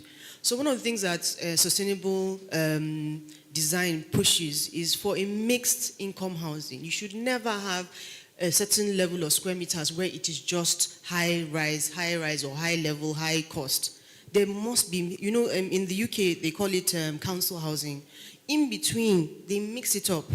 You need, because these are the people, like I said, that power the city, that power things. So that's another policy. Sorry, I hope I'm not going too far. And then I wanted to talk about what she said as well, when it comes to banks. Now, I'm sorry, I need just a little bit more time because I want to give an example. I'm somebody who has done all. First of all, the way they brought us up, or the way our parents brought us up, was like, if you owe somebody 1 naira, your life is over, right? And that is a very, I'm sorry, very, very wrong way to think about business, especially when you reach a certain level. Even Dangote owes money. Debt is not bad. There's bad debt and there's good debt. So there's a certain level in your business that you do have to look for funding, especially if you want to grow, right? So now we have things like BOI, we have things like CBN, MSME fund, and all this kind of stuff. But unfortunately, these people keep going to the enemy, right? What's it called now? The OPSCO? I don't know. There's no Gen Alpha here. Okay, so I'm lost. The enemy, basically, to fund SMEs. Why would I give you a loan at 9% when I can offer you my own loan at 20%? So I make those funds unavailable to you. And the funny thing is that for you to get a BOI loan, you need a bank guarantee.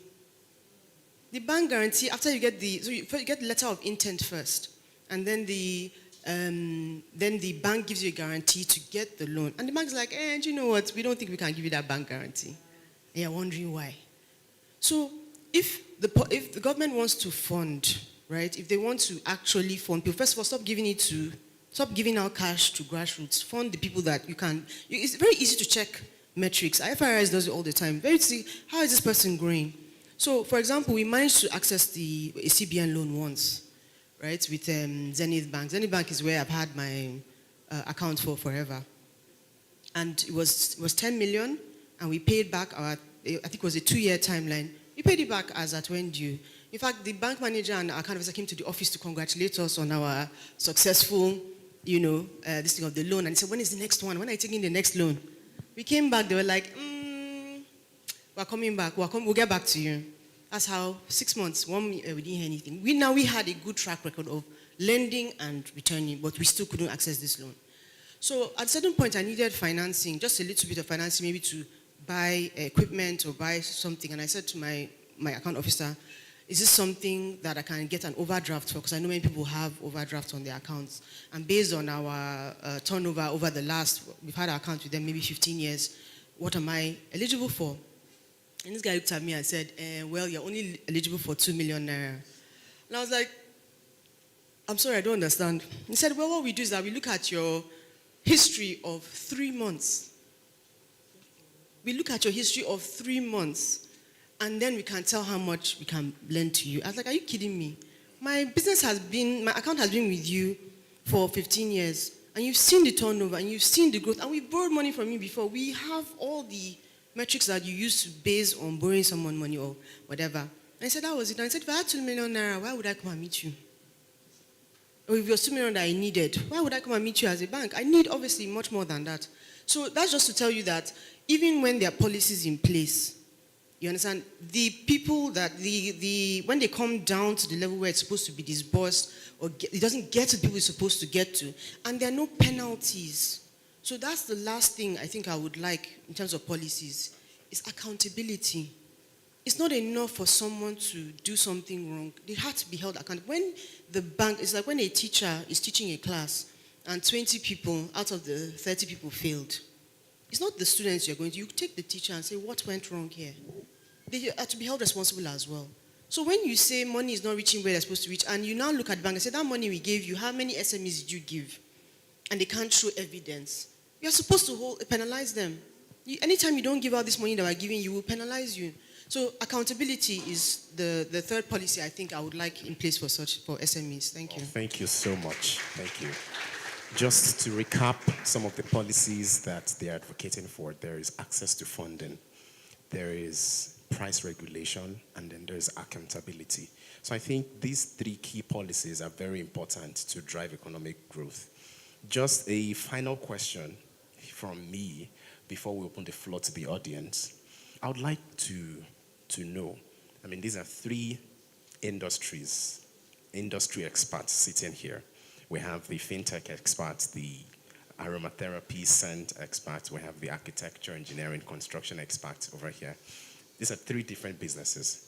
So what metrics do you use to quantify your growth over the years? What are your growth metrics? I'll start with you, Mrs. Ijoma. Yes. Thank you very much. For Sense of April, I would say how I've calculated or, backtracked my growth is being able to turn 300,000 naira into, a lot of, money now that I can actually pay rent in the store, pay staff and all. I would say that's how I check it, to be honest, because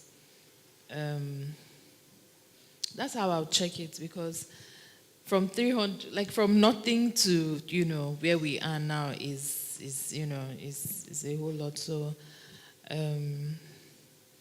that'll be it. Yeah.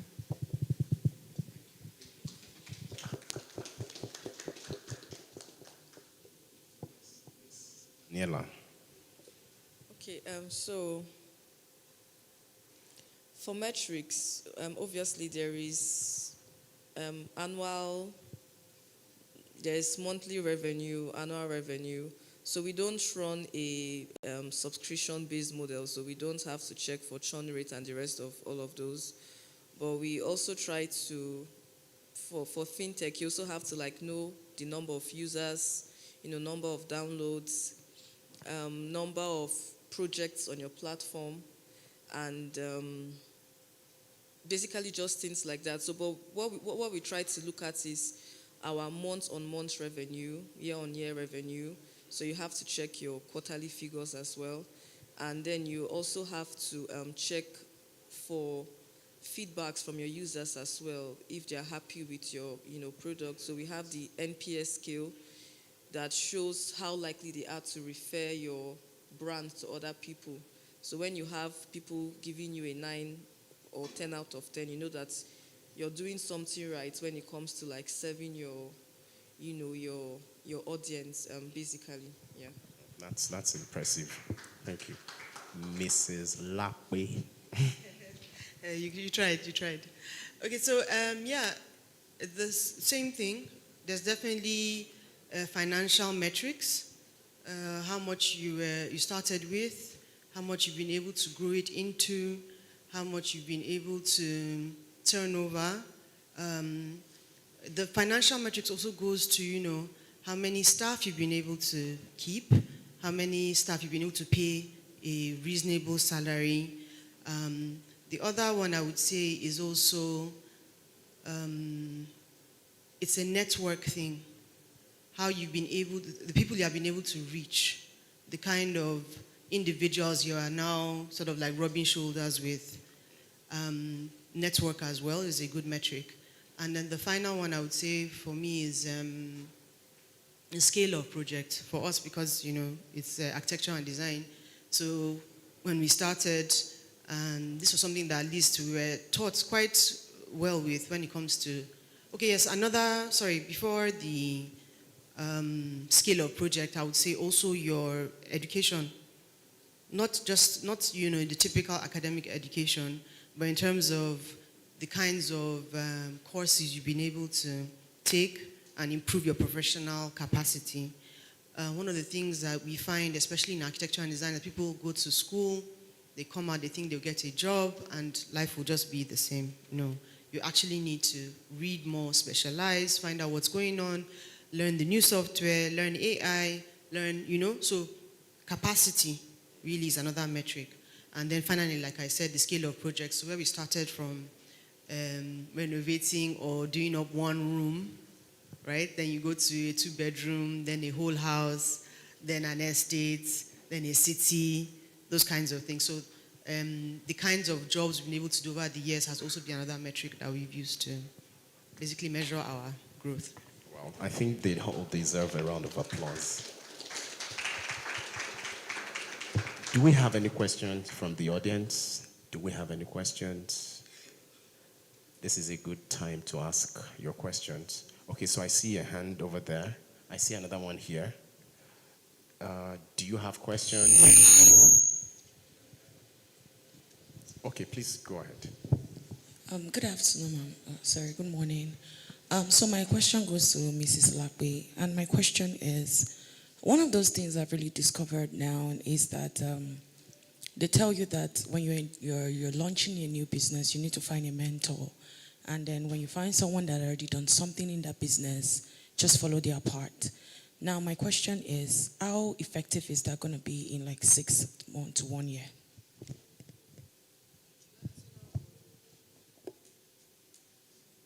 Answer now. Okay.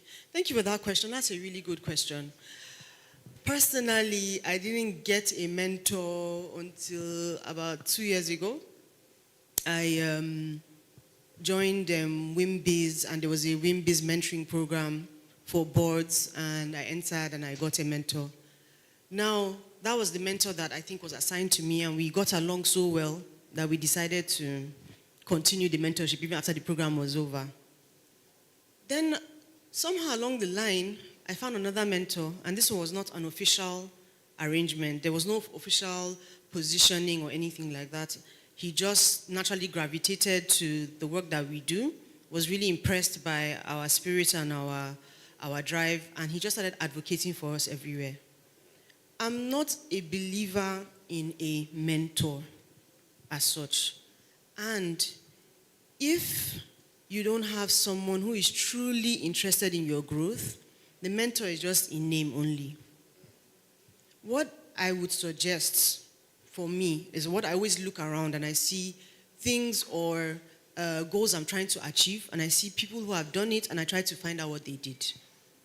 You don't really need that personal, okay, I would say it's better not to put a label on it, You can build a relationship with people who are doing what you want to do in the future, or you can see they're successful without assigning them that tag of a mentor. Because immediately you put that tag, it's as if both of you have a job now, and then it becomes an issue when the mentor is not performing the way you would imagine that they would, and when you are not maybe doing as well as they thought you would, right? So for me, mentorship in a very strict formal sense is not the way to go. But certainly modeling, learning from people that you've seen are doing something similar. But one trick, at least I learned from mentorship, is that get your mentor or whoever it is you think, right, you're interested in working with, get them to buy in your growth. So you're carrying them along on your journey. And even if you don't see the person regularly, you're like, oh, I did this today. Thank you for your introduction. Oh, I did that today. Do you know anybody in this space? Oh, we've been able to achieve those ideas I was talking about, right? So they feel carried along, and they feel like they have a stake in your journey. And when the time comes, they might see an opportunity that you can't see. So for me, mentorship is wonderful, but I don't think the formal arrangement of asking someone to be your mentor and following, I don't think it actually works. Sorry, I hope that was helpful. Thank you so much. Our second question. Good morning, everyone. So my name is Tola. I run a startup called Zigara. So basically, we help retail businesses scale online, and we're doing that with tech. So my question is this: anytime I'm preaching to potential customers or more, you normally get this question that what actually makes us different from the competitors you have there, like what makes us unique. But currently, we're at the stage of we're trying to build the business itself. So my question is, at what stage should we start thinking about when we need to stand out, making us more unique, like from the competitors and all? Okay, so who are you directing the question to? So, anyone? Anyone. Oh, okay. Okay, Miss Ijoma, do you want to go first? I think I like that question. From when you birth your business, it's not a joke. So I feel like you don't have to wait till bad times or bad days. I feel like as soon as you birth your business, you must have a unique selling point.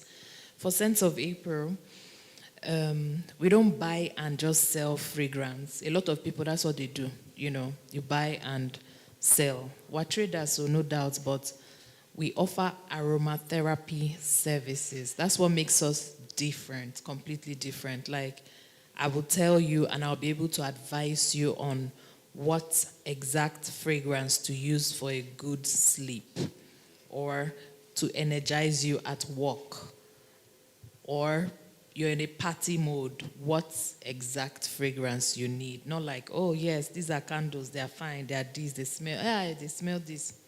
No. So for Sense of April, I will proudly say that our unique selling point is aromatherapy services that we offer. And we offer them for free, by the way. Yeah, we offer them for free.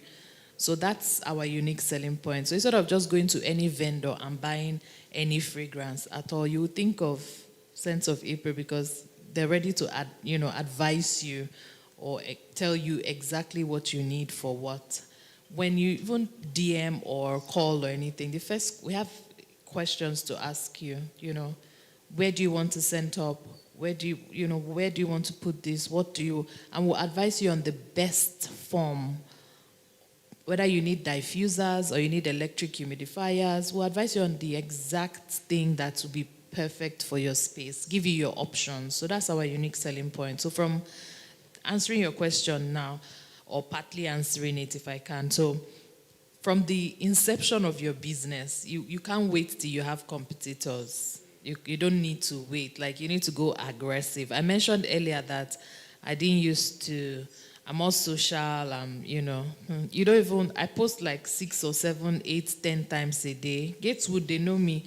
I handle all my social media services by Instagram, all those things. I know I've learned everything. So that's me, taking the bull by the horn. Like, I don't play on. I respond to all DMs myself as well. Every customer, I communicate with them by myself. I have people that can do it and all, but they don't have the knowledge that I have. I try to share as much as I can with them, but the thing is, it's here. So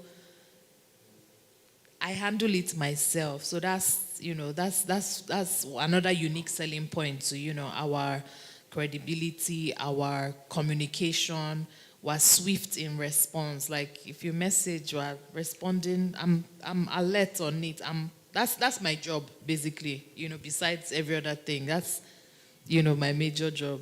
Because if I make a post, I need to write about what it's an experience. Fragrance is an experience also. I need to write about it. I need to express it, how I feel it. So, it's me that can do it. So from the beginning, just go hard, back to back. No, don't wait till you have competitors or anything. Just from the get-go, go hard. Good luck. Wow, thank you so much. Do we have other questions? Okay, we have two more questions here and there. So let's go with you, sir. Thank you. My name is Rahama. So my question is to Mrs. Ijoma. And, okay. I just started a business recently, and I could relate to some of the things you mentioned. Like, I started out of passion, and you said that when you started, you were like, if people want to buy, they'll buy. Like, the product is there. So because out of passion, I'm not forcing you. Like, if you want to buy, you buy. Like, it's there. But it has become a business now. Like, what was the mindset shift? Because my business is a registered business now. But sometimes I see myself drifting into well, if you want to buy, it's there. Come and buy. If you don't want, I don't want to force you. And then I will now use the mindset of economy is hard, like, so maybe, and then, so it's, my business is in the scale of more like luxury, like sense. So it's not a daily need, like food, clothing, or shelter. So it's a luxury. So I'm like, it's a luxury, so people don't need it every day. Will I force them? But I'm doing a business now, and I need to make profit. What is the mindset shift?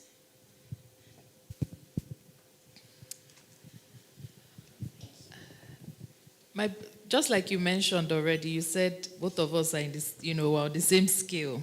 Like, we're not into food, drinks, what people need every day. So for me, it was, I registered the business, so don't get it wrong. I registered it, everything, but it was just like, if you like, if you don't like, because at that time, I also mentioned that I needed something, and fragrance gave me what I needed. So when you say passion, I didn't have passion for happiness. My passion was for fragrance. It made me happy at the time, and like a joke, I saw that I can also make this thing. I can also make money from this thing that I love. And immediately, like, I didn't need and then, of course, bills. Yes, bills, definitely. By the time you sit down and you remember your bills, you'll be like, wake up. Auntie, wake up. So, yes, passion will drive you. Passion should be your energy. They don't need it every day, no doubt. Consistency as well. You know how you wake up some days, you're like, economy is hard, let me just leave it. Yeah, I don't even care about the economy. I pray, as in I'm operating on God's status quo. So I pray and I put it out there. Consistency. I put it out there. If I'm not intruding too much, what business do you do exactly? Sorry? Plants. That's a really good business. Plants. I love plants. That's a good business, People need plants. Okay, so maybe I'm sure you've studied about plants. You have a lot of knowledge about it. So I think that should be your unique selling point. Instead of, I have a gardener, so his own is just to bring plants and his own is to bring plants and just plant and go and all. So me too, when I notice the plants are dying, I just call him and say, your plants are dying, that kind of thing. But if he hasn't, he hasn't expressed any love.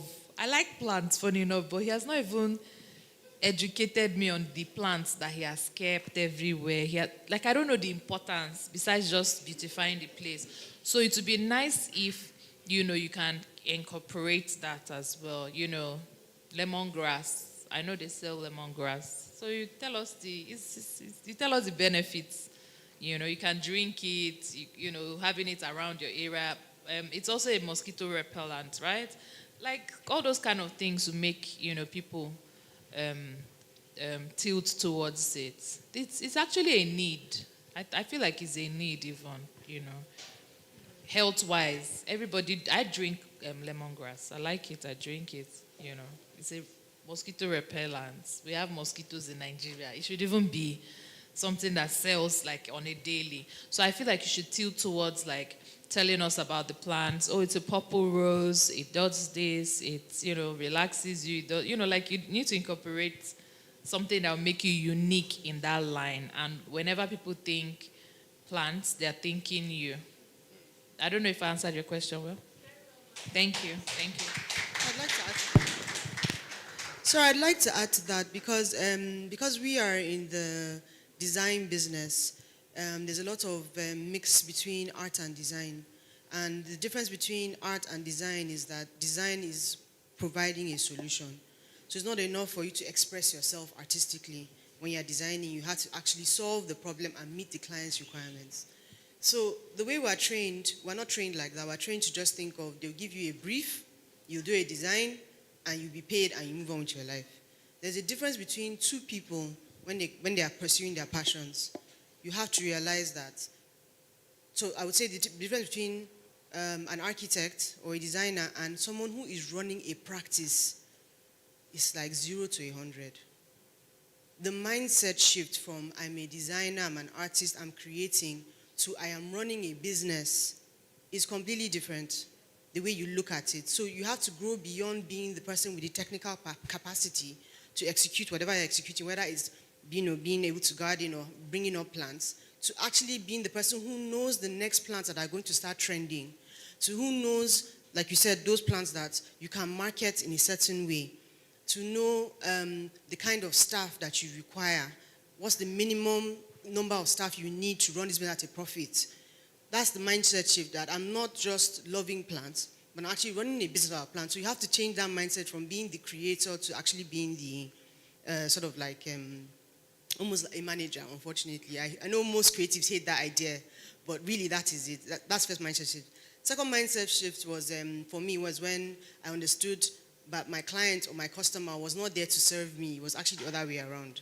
So for us, a lot of designers, the client is simply a source of money for me to fulfill my passion. Like, I want to do this wonderful design. This guy just happens to have the plot and the money, so let me go and do the design that I had in my head. Yeah. No. Right? That person literally needs a problem solved, and my job is to solve that problem. Now, if I solve that problem in a way that benefits only me, if I'm satisfied, I've actually failed at my job. So that mindset shift as well, understanding you are providing a service. It's not about the plants. It's not about your love of plants. You're providing a service, and you have to provide the best possible service. Those mindset shifts are very, very important, moving from passion to actually running a business. If you're going to run a business and you're not paying yourself and you're not making profit, you're running a charity. Sorry, can I just quickly also add to what has been said?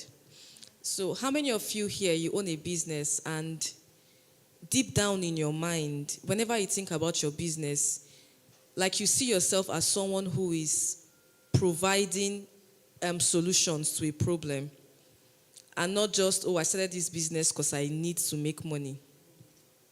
Yes. So once you can have, just imagine now you wake up today and you're trying to send money to somebody in Lagos, and you have to walk down to Lagos to go and send it. How will you feel? So then you see like why banks are important. Are they making money from it? Yes. So first of all, you have to see yourself in the light of, I am providing solutions to a problem. And if I don't show up, some people are not going to get what they need. And so once your mind just shifts from that, because I feel like the reason why sometimes we are shy in the businesses we do and we can be unserious with it is because we are still seeing ourselves as, we don't see, like, I'm a business owner, but I'm not a business owner. I don't know if you get, you're just seeing it as, what am I even doing, Seth? I just need somebody to pay me. Let me just, like she was saying, let me get money, right? But when you begin to see it as it's a calling, you're showing up to help people solve their problems. Once you see yourself in that light, it empowers you to want to show up. It empowers you to want to take your business more seriously. And that's just like the major mindset shift that you have. See yourself as someone who provides value, and I have to show up because if I don't do this, some people may not get what they need. And once you can see yourself in that light, it will propel you to show up the best way that you can. Wow. Please, I just have to add to that. What you said is just honestly perfect. It's beautiful. The example we use in architecture is if someone is a bricklayer or a mason and you come and ask them, what are they doing? So somebody is, for example, let's say they're building the Sistine Chapel. Does everybody know what Sistine Chapel is? Right, okay. So there's a big chapel in Rome, I think. Maybe I didn't even get it right. Anyway, the point is I bring a very beautiful castle. And the guy is laying bricks, and they say, what are you doing? He says, I'm laying bricks. And then the other guy, they ask him, what are you doing? He's laying bricks. What are you laying? I'm building a castle. So that's solution provider. As you're understanding that, I am saving lives with these plants that I'm putting in people's houses. They wouldn't breathe if I didn't have this oxygen to give them. As in that mindset, thank you very much for that. Well, can we give our panelists a round of applause? This has been an insightful session, really. You know, one of the things that I have learned is resilience. Resilience, I've seen it in a different light. You know, from Mrs. Lakwe starting her business and closing down 2 years after and then coming back up. You know, there's a Japanese proverb that says, fall 7 times, rise up the 8th time. That is a very good example of resilience. My advice or my recommendation to any SME or business holder here is, no matter the challenges you're facing, no matter the economic hardship, no matter the personal mindset shifts that you have to imbibe, I think the best thing for you to do is be resilient. Be resilient. Be consistent. Know why you're doing what you're doing. Transfer your passion into something profitable. Of course, profit is important. But overall, I think you should make impact. Impact is what drives you, is what keeps you going. If you're doing anything and it's not impactful, I think you should have a rethink and have a change of your mindset. Yes, I think we have come to the end of this first panel. Once again, can we give our esteemed panelists a round of applause as they go back to their seats? Thank you so much for having us. Thank you very much. Okay, we should take a group photograph up here. Okay, down here. All right.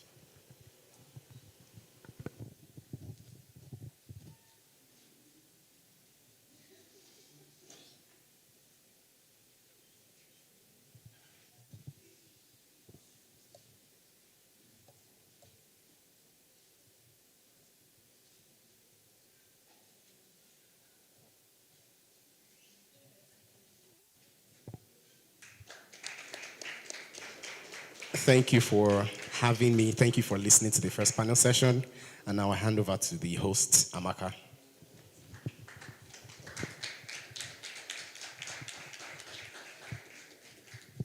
So let's give a very big thank you to our panelists. Thank you. That was a very, very valuable session. I learned a lot.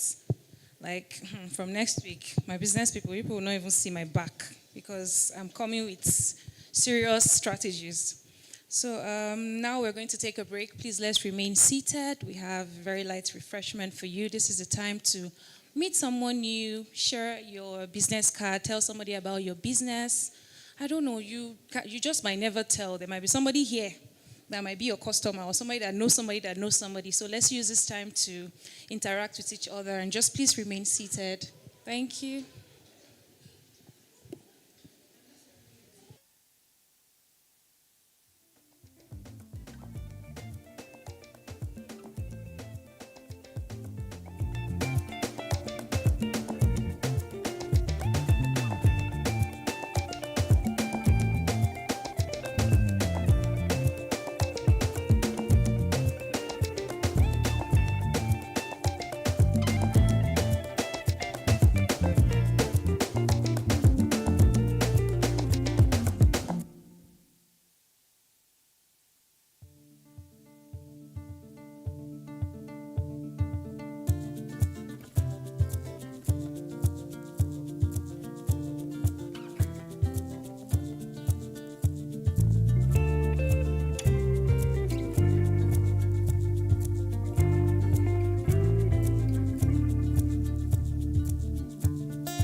Good afternoon once again.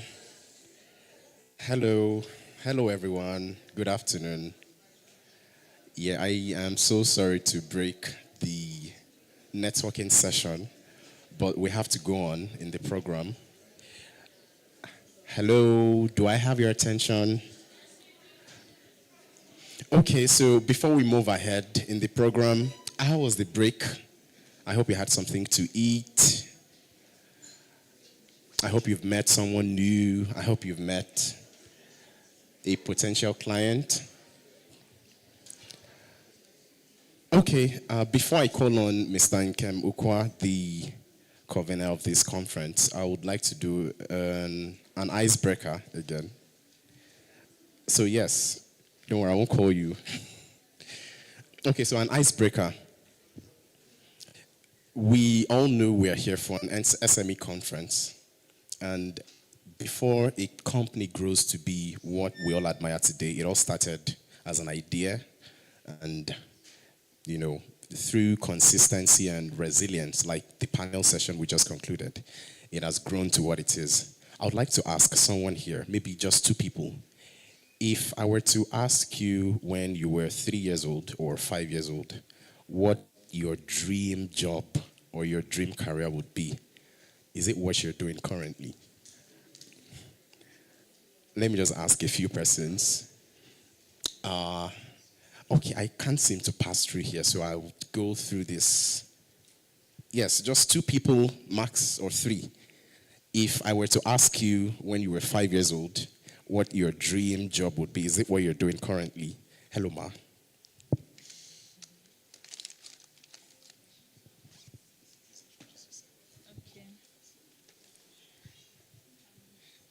Good afternoon, everyone. I'm Joy Ame. When I was 5 years old, I've always dreamed to be a doctor. But now, I'm not a doctor. I'm a businesswoman. Yeah. Can we give her a round of applause? She wanted to be a doctor when she was 5 years old, but now she's a businesswoman. I mean, they say, may Nigeria not happen to you. Okay, let's have you, Ma. Okay. Good afternoon, everyone. Okay, so I want to share a very interesting thing, and I don't know if anyone here can relate. So for me, what I've wanted to become has changed over the years and in different stages. So as a child, between the age of 5 to 10, I wanted to become a medical doctor. My father wanted me to be a reverend sister. So when I was 16, it changed to medical surgeon. Not just a doctor, I want to be a medical surgeon. It has to be medicine and surgery. And then at the age of 21, I just wanted to be a housewife and a baker. I want to be at home baking and cooking for my husband and children. But then at age 25, it changed. Then I discovered my purpose and my drive, what I wanted to do, where I find joy. And now I'm a teacher and an educational consultant. So, and I realized that, there's more to life. There's something you're meant to do. There's a calling. So it's not about the trend. Doctor, I don't know, has anybody had to change, along the line like that? Is it normal? Okay, thank you. Thank you very much. Let's give her a round of applause. I think when I was 5 years, I wanted to be a civil engineer. But right now, I'm a lawyer. I mean, but all thanks to God. So right now, we'll invite Mr. NKEM for his training session. Thank you very much.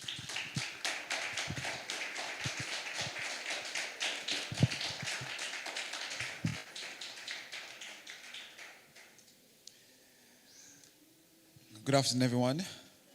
Hope we are learning something. Hope we have been trained. Hope our businesses are feeling the effect. I couldn't help but acknowledge the wisdom that came from the previous panelists. Please, let's celebrate them again. Let's celebrate Akata Lape I always tell everybody around me, this is one of the most intelligent women I've met in my life. She will be smiling with you, but very smart, very intelligent. Whenever I'm with her, many people do not keep me on my toes. But when I'm discussing with her, having stuff with her, I have to be extra intelligent. I have to be following up with her and be on my toes. So let's celebrate her again for the insight she gave. I also like to celebrate one of my newfound, I'll say friends. Her name is Daniela Okereke. Please clap for her. Daniela Okereke inspires me because of her vision. My love language is vision. And I have seen her very visionary from the very beginning.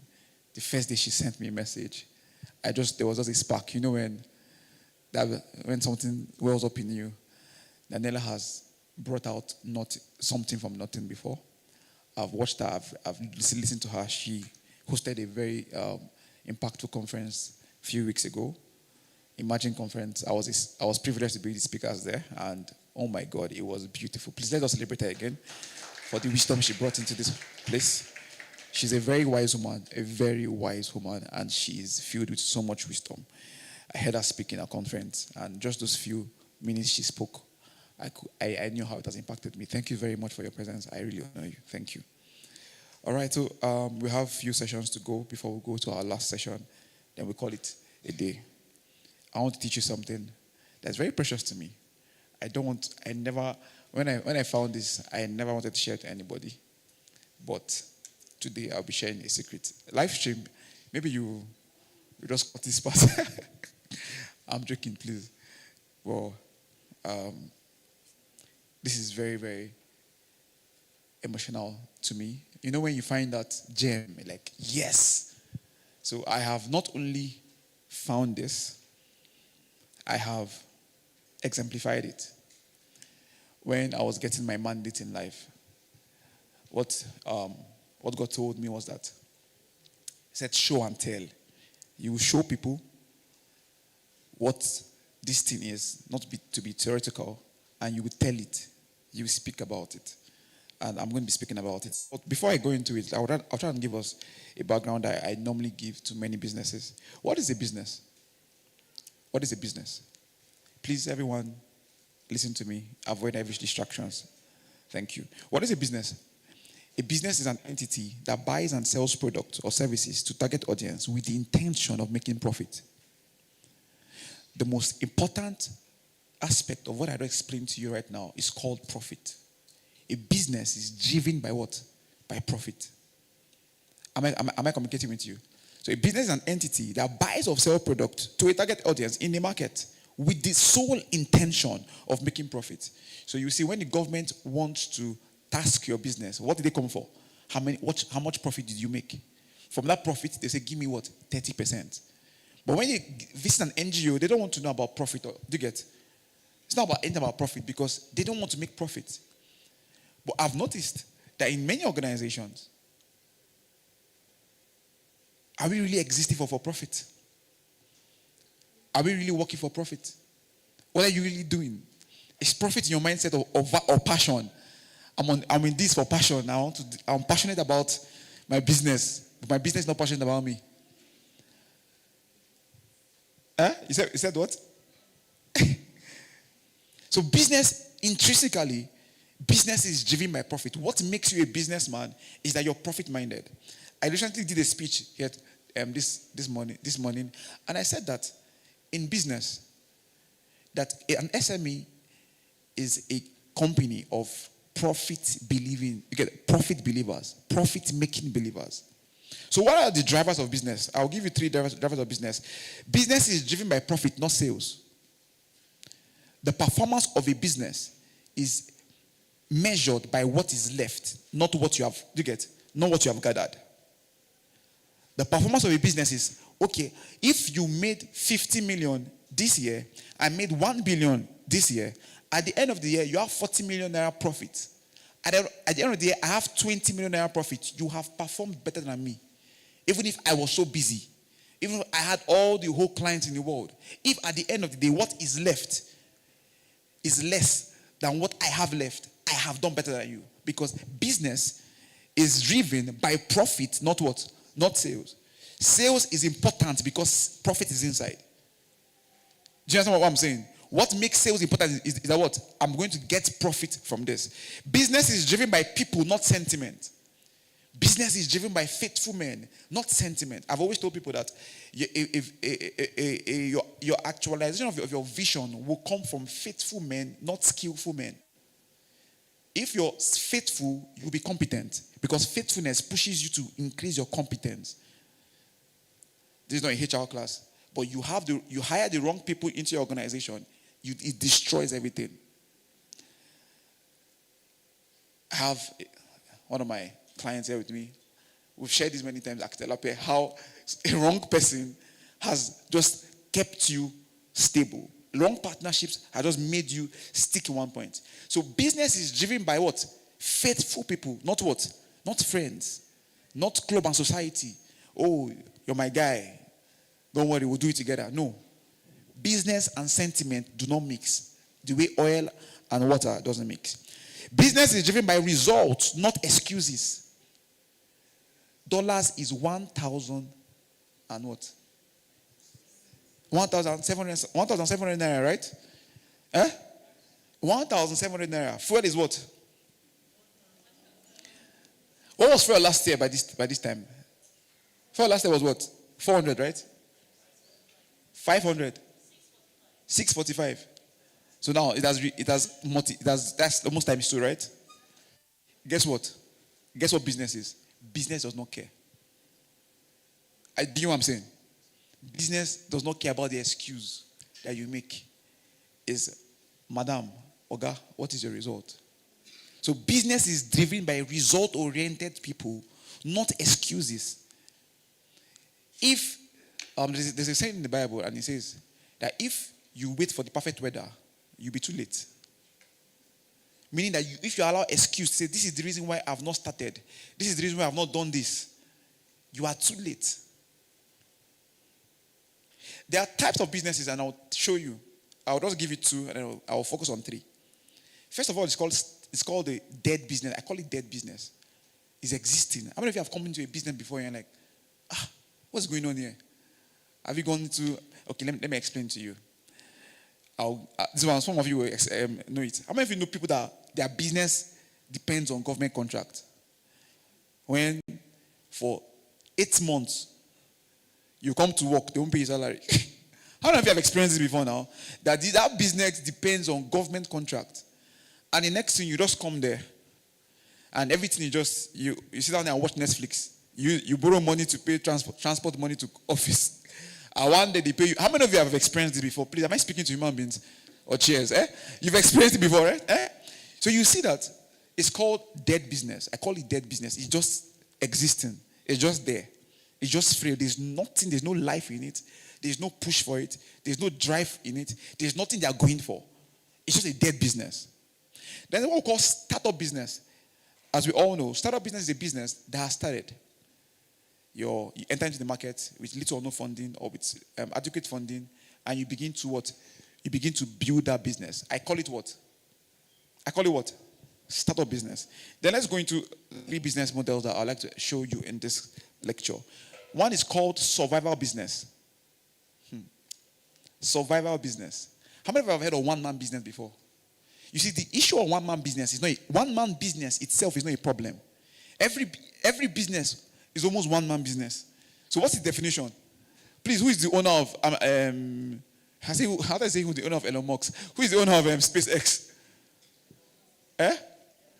Is it owned by one man? Is it led by one man, rather?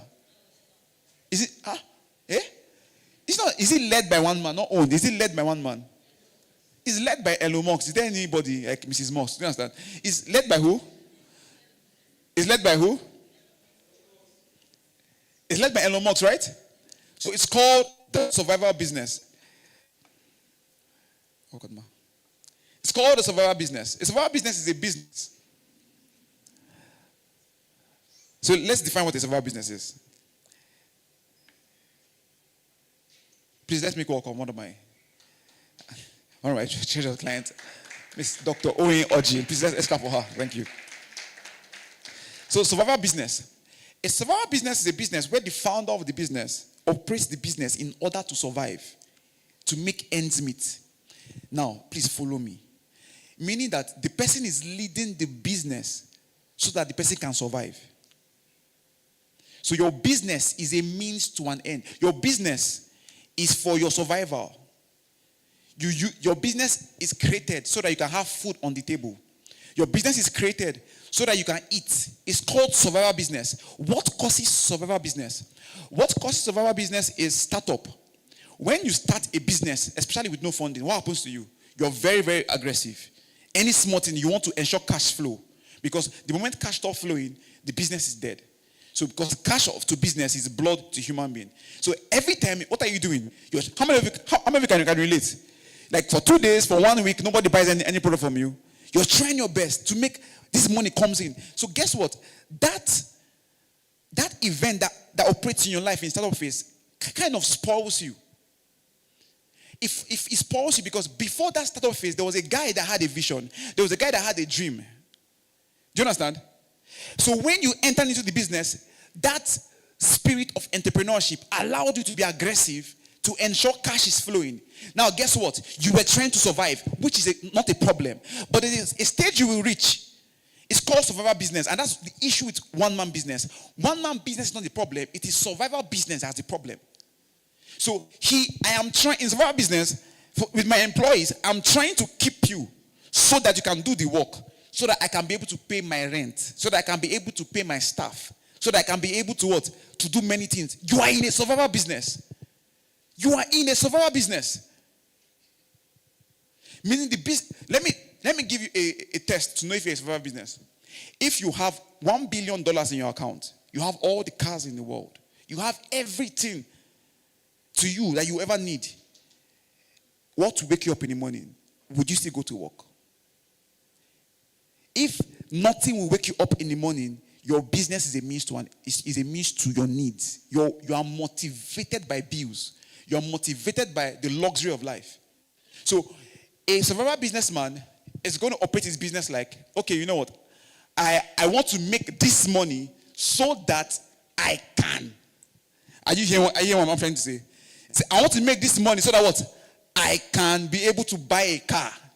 I can be able to have a house. I can be able to have all these things. It's called survival business. But guess what spoiled you? Startup phase. Then we have what I call vision business. Now, vision business is completely different. Vision business is a business driven by vision. The leadership of the business uses the vehicle of the business to bet a vision and accomplish something beyond themselves. Now, I will give you another test again. When you have $10 billion in your account, you have all the cars in the world, you have beautiful family, your wife, your husband, your children all around you. What will wake you up in the morning and say, I want this till this thing comes out, I'm not going to rest? That's what they call vision business. It's called a what? A vision business. So what happens to survival business and one-man business people always complain about is that one-man business is thinking about survival.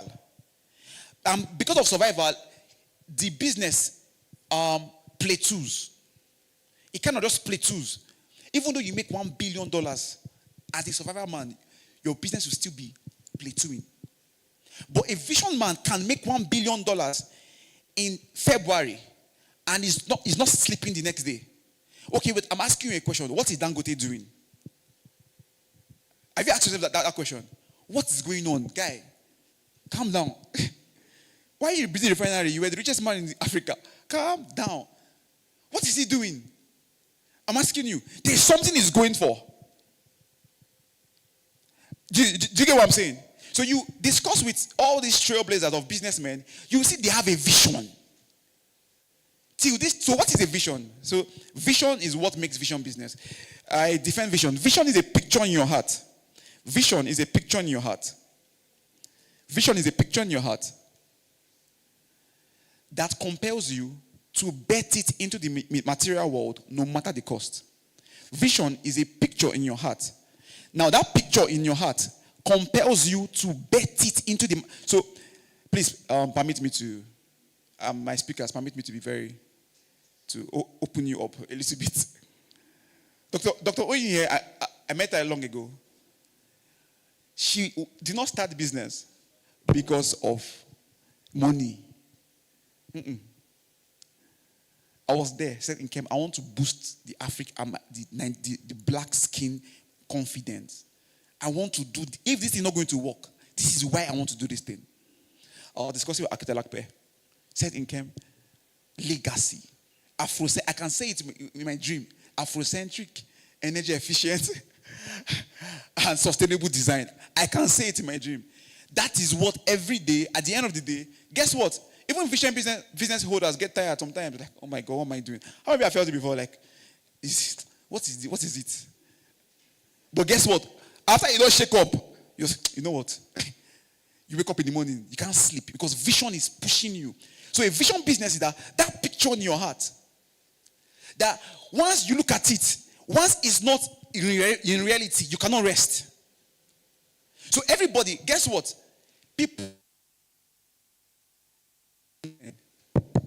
People will always misunderstand vision men. They will, in fact, most of the time, they are misunderstood and they are hated. You work for those kind of people, you won't like them. This man is all about this thing, it's all about the work. It's not you. You're not his enemy. You're not an enemy.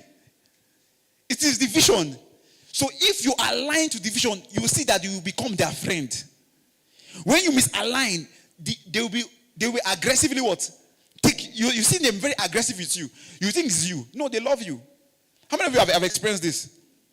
Please speak to me now. Thank you. So survival business, please change that mindset. It will not take you there.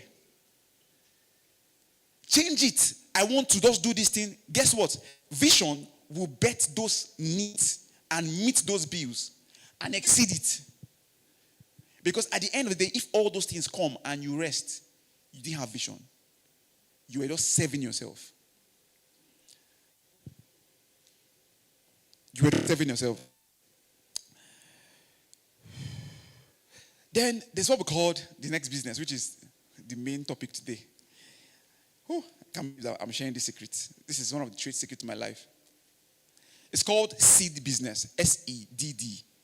Seed business. Seed business is a vision business that operates like a seed. Now, I'll explain something. There is no business in the world that has multiplied that did not follow a seed business structure. There is no business in the world that has multiplied that did not follow what I am showing you right now. For anything to multiply on this earth, on this planet earth, must operate like a seed. You want to multiply. If you are not a seed and you try to multiply, I will show you here. You will break down. So, the multiplication of a seed is easy.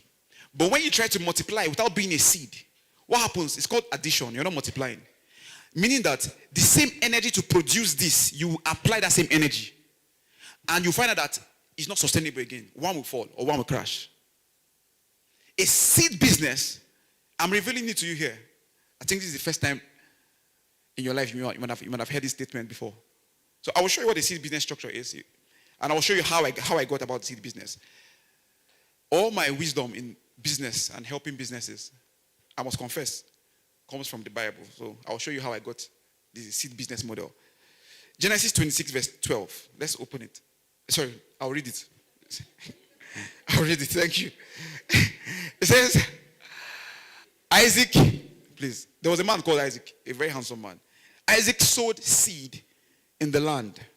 And in that year, he reaped 100 times what he has sown. And the Lord blessed him, and God blessed him. Now, I always missed this thing, and I was like, Isaac sowed seed in the land. And I was like, what's going on? Guess what? When you look at this thing, you think Isaac was a crop farmer. True of us? Isaac was not a crop farmer. Isaac did not plant corn. Isaac was a cattle rearer. He didn't plant corn. If you know this history, you will notice that he was carrying heads. That's why he was digging wells for his cattle to drink. He never had any plantation. So the Bible says here that Isaac planted seed in the land. And he multiplied. And I opened my eyes and I saw it. It says it was a seed business. when there was famine everywhere. Right now, when Nigeria is close to famine, Abi. Oh, we're experiencing famine, right? If your business is not like a seed, you cannot multiply. Consider yourself as a seed. So how do you multiply? Consider yourself as a seed. So how do you seed your business? How do you transform my business to a seed? How do I allow my business become a seed? It's called seeding your business. Now, a seed cannot produce until it dies. What are the deaths to die? I will tell you 3 deaths to die. There are 3 deaths to die for your business to become like a seed. One is called diligence to service. Commit yourself wholly to the delight of your customer. You are not operating business like normal people. Commit yourself wholly to the delight of your customers. It's a seed business model. It's a debt to self. It is. Somebody was saying in this class, sometimes you just don't want. You tell yourself, the betterment of this person is what I'm after. So a seed will not replicate until it dies. One of the first debt to die is what? Is diligence to service. This is my customer. Let them have it. I was saying something one time. Have a good product. Deliver good services. It always breaks my heart. Not when I have issues with my clients. It's not the money that breaks my heart. It's that they are upset. That is the heart of a seed business. Commit yourself what? Wholly to what? The delight of this person. Number 2, have you noticed it? Please, have you noticed it? Look at all the billionaires in the world. Check their model. Check their business model. Check it. Just check it. Check how they are very intentional. Check the top people. Very intentional in ensuring that they connect you with this person. Let's look at Google. Let's look at Microsoft. There's nobody in this place here that has not benefited from Microsoft. Nobody, not one. All of us have done project before. How many of you have done project before? How many of you have used Uber? How many of you use Uber to come here? How many of you use apps to come here? Google helped your life. Do you hear what I'm saying? Committing yourself. Number 2 is what? Constant self-development. You must develop yourself constantly. Self-development. It is not easy. That's why I said death to die. Are you hearing what I'm saying? It's not what? It's not easy. Consistent self-development. Consistent. There was a time when I submitted myself for a very top financial certification. In class, when I would be telling me things, I'll be like, NKEM, what's wrong with you? What is wrong with you? Right now, there's nothing about finances that I cannot decipher. There's nothing that you tell me. I'll look at your business. I can look at your financial structure, and within minutes, I can give you a solution. Why? There were times when I was dying to death. Times when I had malaria. I was in class. Consistent self-development. You must consistently develop yourself. Another one is what? Connecting to the vision. Finding your vision in the vision. Guess what? What is a corporation? A corporation means corporate vision. A corporation means what? Corporate vision. Guess what? If I come to your organization, you have vision. I have vision. You have vision. We have vision. And we come together. We will not last. So a corporation was defined that all of us cannot have different visions at the same time. We must all come under one vision. That we will sacrifice our own personal vision for the actualization of this one vision. And that when this one vision is being actualized, my personal vision will come into materiality. So what does it mean? I want to have a car. I want to build a house. I want to stop paying rent. It's my ambition. I come into an organization. I come into my client's place. Do you understand? Now, what happens to me, I'm teaching you how to build your structure with your staff. Do you know what I'm trying to say? When it comes to me, when they come into your organization, they're not thinking about what they can get. They're thinking about what they can give, what they can omit for themselves, so that this one vision will come into actualization, and when it is being actualized, their own personal visions is being actualized. So if everybody is chasing different visions, what? We'll not go anywhere. Please, let's appreciate Iken and Okwa. One of the most The gentlemen I've met before. So connecting to the vision. If all of us here, if all of us here are pursuing different things, we do catch it. But if all of us here come together, so I have visited many organizations everywhere in the world. There's this commitment. When they speak about their organization, there's this commitment, this team must work. This team must what? It must work. See, get ready to be a vision holder and a vision bearer and someone that will cast vision down to your organizations. In vision business, apart from the death to die, another one is multiplication over addition. Multiplication over what? Over what? You are not thinking about addition. So the Bible says, be fruitful. Now, when you are fruitful, what did he say? Be more fruitful. Is that what he said? Be fruitful. Then what? Multiply. But guess what many businesses are doing? They are being fruitful and they're what? How can I be what? More fruitful. No. After fruitfulness is what? Multiplication. So you see me working with my clients and everybody. I'm telling them, let's take this move. Let's do this one. Let's do something. It's because I don't want them to be comfortable. So how do you multiply? The issue is that when we bear fruit, we want to be more fruitful. But after fruitfulness is multiplication. So how do you multiply your business in seeding your business? One, use excellent work of a client to get other clients. Do you hear what I'm saying? So now, let me give an example. I got Daniela Okereke into my organization. She wants to get my services or buy my product. Now, I am not thinking about getting another Daniela Okereke.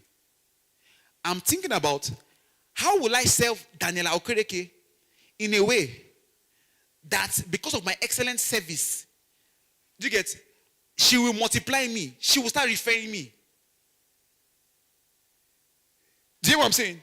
Because of my excellent service, I'm not thinking. So what happens to many vision holders is that we get one client and the next thing is, oh God, the next one. Oh God, the next one. Guess what?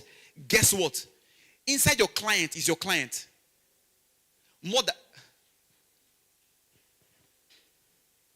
Inside your client is your what?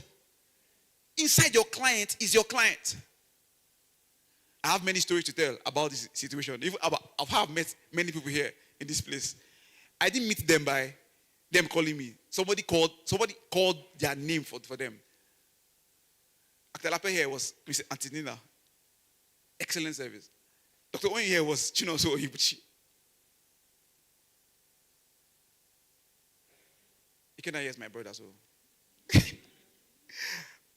All right. So, number 2 is what? Turn a client to an apostle. Turn a what? What are things to do to allow that client to start talking about you? Don't leave it to chance. So excellent service, most times, they will automatically what? Talk about you. But now, don't leave it to chance. What are the things you will do to ensure that this client begins to speak about me? When they speak about you in places, they might see it's easier to multiply your client than to get another client. It's easier. I mean, I read an American journal. They said that the average cost to get one client is $1,000. I read it recently. It says for you to get one client, what you spend. So they calculated all the marketing budget of organizations, and they said, okay, how much people bought? They found out that organizations worldwide spend $1,000 to get one client. The last one is what? Templating a model. I'll end here. Templating a model. What is the prototype of the business? Operate your business as a template. Every tree produces according to its kind. So, you have to prototype your business. Oh my God. I wish I can show you. So, when you're dealing with one business, you're dealing with one model. Okay, I want to perfect this model. That it is easily replicable. When they ask you, this thing that is working, how is it working? You're not saying, oh, glory to God. No, it's God, though. But you know that I put this here, I put this here. Do you get? I put this here, I put this here, and this is the prototype. Do you understand? If anything will multiply, it will multiply after this what? After this what? After this kind. So don't just do things and not document. Oh God. I'm hitting a lot of topics. So I just said, let me just share this. So that your business, begin to prototype it. What is working right now? Focus on what's working. Fix what's not working. I hear what I'm saying. So operate your business like a template. So the Bible says that the tree will produce what? According to his what? To his kind.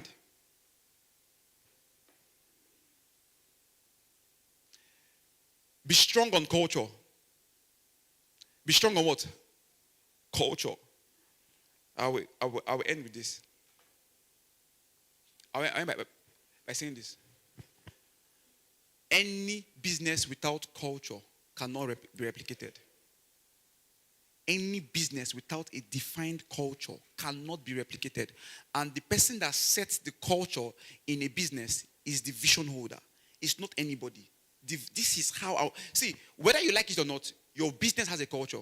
Everybody replicates the CEO. Everybody replicates who they are seeing. So your leaders, your HOD is replicating the directors. Director is replicating the MD. Do you understand? The workers are replicating what? The HODs. I can come into your organization right now and I can guess how your CEO thinks.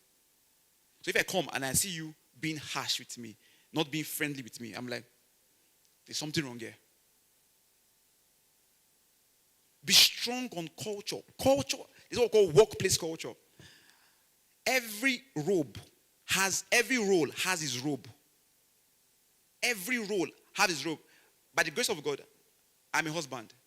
There's a robe I wear when I come into my home. I can't come into my room as a CEO. Do you understand? I come in as a lover. There's a role I have as a father. That's parenthood. There's a role I have when I go to church. I go to friendly places. When I come to an organization, there's a robe to wear. That robe is called professionalism. I hear what I'm saying. A professional. Every role has his robe. CEOs listening to me. Learn how to preserve your personality, but have different expressions. Do you understand? If you're sanguine, be sanguine. Do you understand? But when you enter into the workplace, be a professional what? Sanguine. Am I communicating with you? So that professionalism is tied to a culture. What are the values of your organization? It's not rules and regulation. Please, culture is not rules and regulation. I hear what I'm saying. Now, I will end by saying this. You don't correct people by saying what you are doing is bad. You're not giving them vision. Oh, you came late. No. Why did you come late? No. It doesn't work. Its effects are low. You are a professional. Professionals don't come late. The value of this organization is that, do you get, that we pride ourselves as professionals. Why are you coming late? Now, what have you done? You've shown them a picture and you've shown them deviation. They're not telling them, don't come late. This is the last time you come late to the office. So first of all, you show them vision. Show them a picture. That this is the value we hold strongly in this organization. When I come to marry a wife from Yoruba land, even if the way I greet my elders in Igbo, I shake them and I bow. But I must what? Dobale in Yoruba land, two of us. When I go to that place, I must dobale. See, CEOs, when you enter your organization, your workers don't set culture. You set it. Do you know what I'm saying? You set it. If I come to your house right now and I go to the toilet, go to your room and slide on the floor, no matter what, you respect me. You will clear me. Calm down. We don't do this like that. No matter how I am. Why? I enter your house today and guess what? Coffee is 9 p.m. When will I be back in your house? 8:55 p.m. 8:59. Why?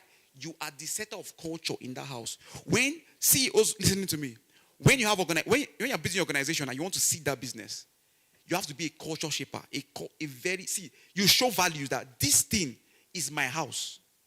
I'm setting the vision because guess what? Every vision will be bettered by the person that held that vision. The person that has that vision will bet it. And once you cannot put in values that everybody can see, so values are fixed, but methods are flexible and variable.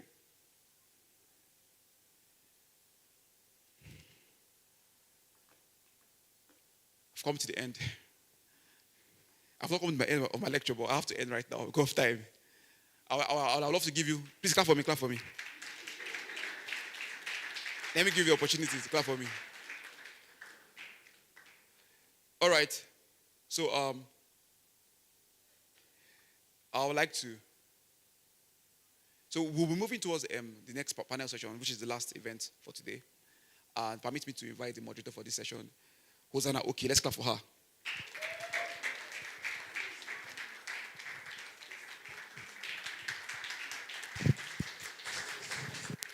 Good afternoon, ladies and gentlemen. My name is Hosanna Oki, and I'll be moderating this second panel. First of all, can we just say thank you to Mr. NKEM for the value that we just received? My notes are full, and as a business owner, I'm glad I'm here today. Okay, so we have 3 panelists for this next session, and I would like to read their profiles and welcome them on stage. We're starting with Dr. Onyinye Orji. Dr. Oyin is the founder of Mira Skincare and Mira Skincare Center. She is an MBBS degree holder in medicine and surgery from Abia State University and is licensed by the Medical and Dental Council of Nigeria, MDCN. She has advanced training in aesthetic medicine and cosmetic dermatology, completing programs accredited by prestigious institutions including the Canadian Board of Aesthetic Medicine, Avanti, this is where we should clap, please. The Canadian Board of Aesthetic Medicine, Avanti Academy in London, United Kingdom, and the North American Board of Aesthetic Medicine in Dubai, UAE. Ladies and gentlemen, can we please welcome Dr. Oyin as she gets on stage. Thank you, ma'am. Next is Mrs. Daniela Ukwa. Chizoram Daniela Ukwa is a marketing and communication professional. She holds a BSc in International Relations from Covenant University, Nigeria, and holds a certificate in professional marketing from the Chartered Institution of Marketing, United Kingdom, as well as is a certified digital marketing professional from Digital Marketing Institute. She has over 10 years of work experience in various sectors, ranging from real estate to management consulting, fashion, healthcare, and development. Thank you. Daniela currently serves full-time as the communication manager at EHA Clinics Limited and part-time as the lead marketing consultant, Gatewood Consulting. While pursuing a master's degree in information management, she actively contributes to social change within her community as a member of the World Economic Forum Global Shapers Community, ABUJA. Daniela is committed to inspiring others become the best versions of themselves. When she's not helping brands create winning marketing communication strategies, she spends time volunteering, speaking, and creating impactful YouTube videos. Ladies and gentlemen, please can we welcome Mrs. Daniela. She's married to her lovely husband and they have 2 beautiful daughters. Last and certainly not the least, we have Mr. Ikenna Ukwa. Good afternoon, sir. Ikenna Nicholas Ukwa is an accomplished business executive with extensive experience in media, advertising, and tech-driven business management. He is the founder of Ray Advertising and Consulting, where he leads strategic operations across public relations, media management, branding, and advertising. Additionally, he is the co-founder of Eastprint Media and Consult Limited, Nigeria, which specializes in managing campaigns and building relationships with federal ministries and leading brands. With a background that includes roles as a senior advert manager at This Day newspaper and financial advisor at Chris Jonker Financial Service in South Africa, Mr. Ukwa brings a blend of strategic insights, client relations, and financial expertise. He holds an MBA and degrees in marketing, information system, and business administration, thank you, business administration from esteemed institutions including Bond University, Australia, and the University of Wales, United Kingdom. Finally, his technical skills span crisis management, AWS cloud infrastructure, data analytics, and operations management. He is well-versed in sectors such as agriculture, FMCG, and financial marketing. A dedicated professional, Mr. Ukwa is known for his commitment to continuous learning and his proficiency in building strong business relationships. He's also known for implementing solutions that drive growth and innovation. He is happily married with children. Ladies and gentlemen, please can we make welcome Mr. Ukwa.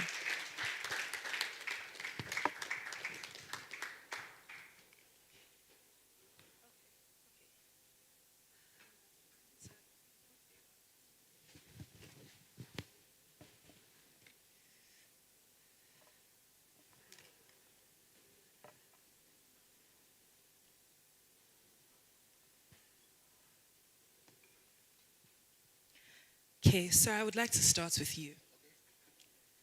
As a media expert and a public relations genius, how do you leverage media and public relations to position SMEs for global recognition? Like, what are some strategies you would recommend for SMEs looking to expand their brand internationally?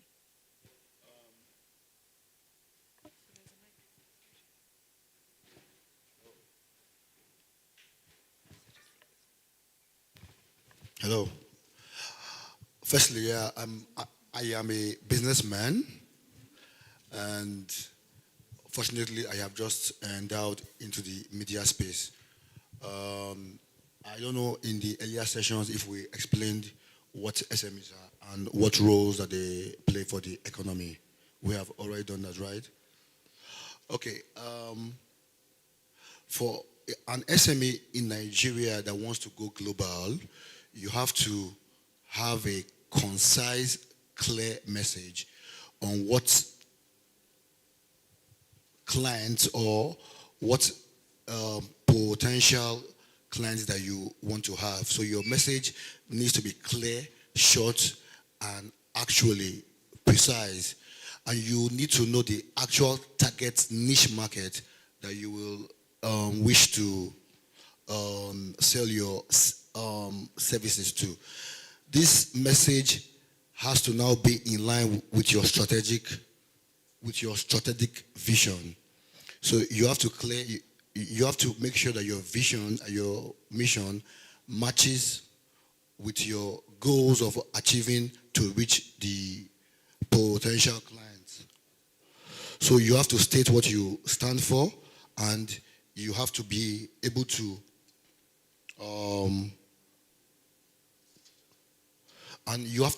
reach that particular market. The easiest way to go global is basically with the use of social media. Traditional media, which I am more proficient with, has been there for a very long time, but it's more local. The cheap and most cost-effective way is to use social media. You can actually use the social media through various ways.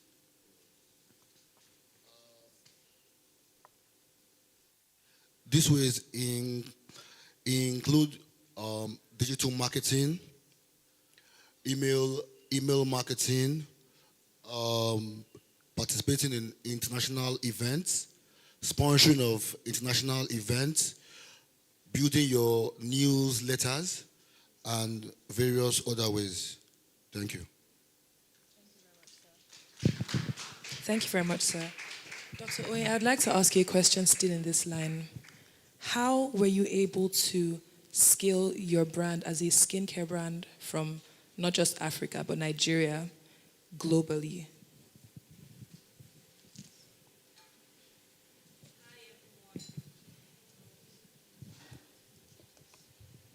Hello, everyone. Thank you so much for this question, and thank you, NKEM, for organizing such a beautiful event. I've worked with NKEM for 6 years now, and when I tell my story, you're going to hear his name a lot. So I started my skincare brand because I wanted to produce a brand that African women can trust.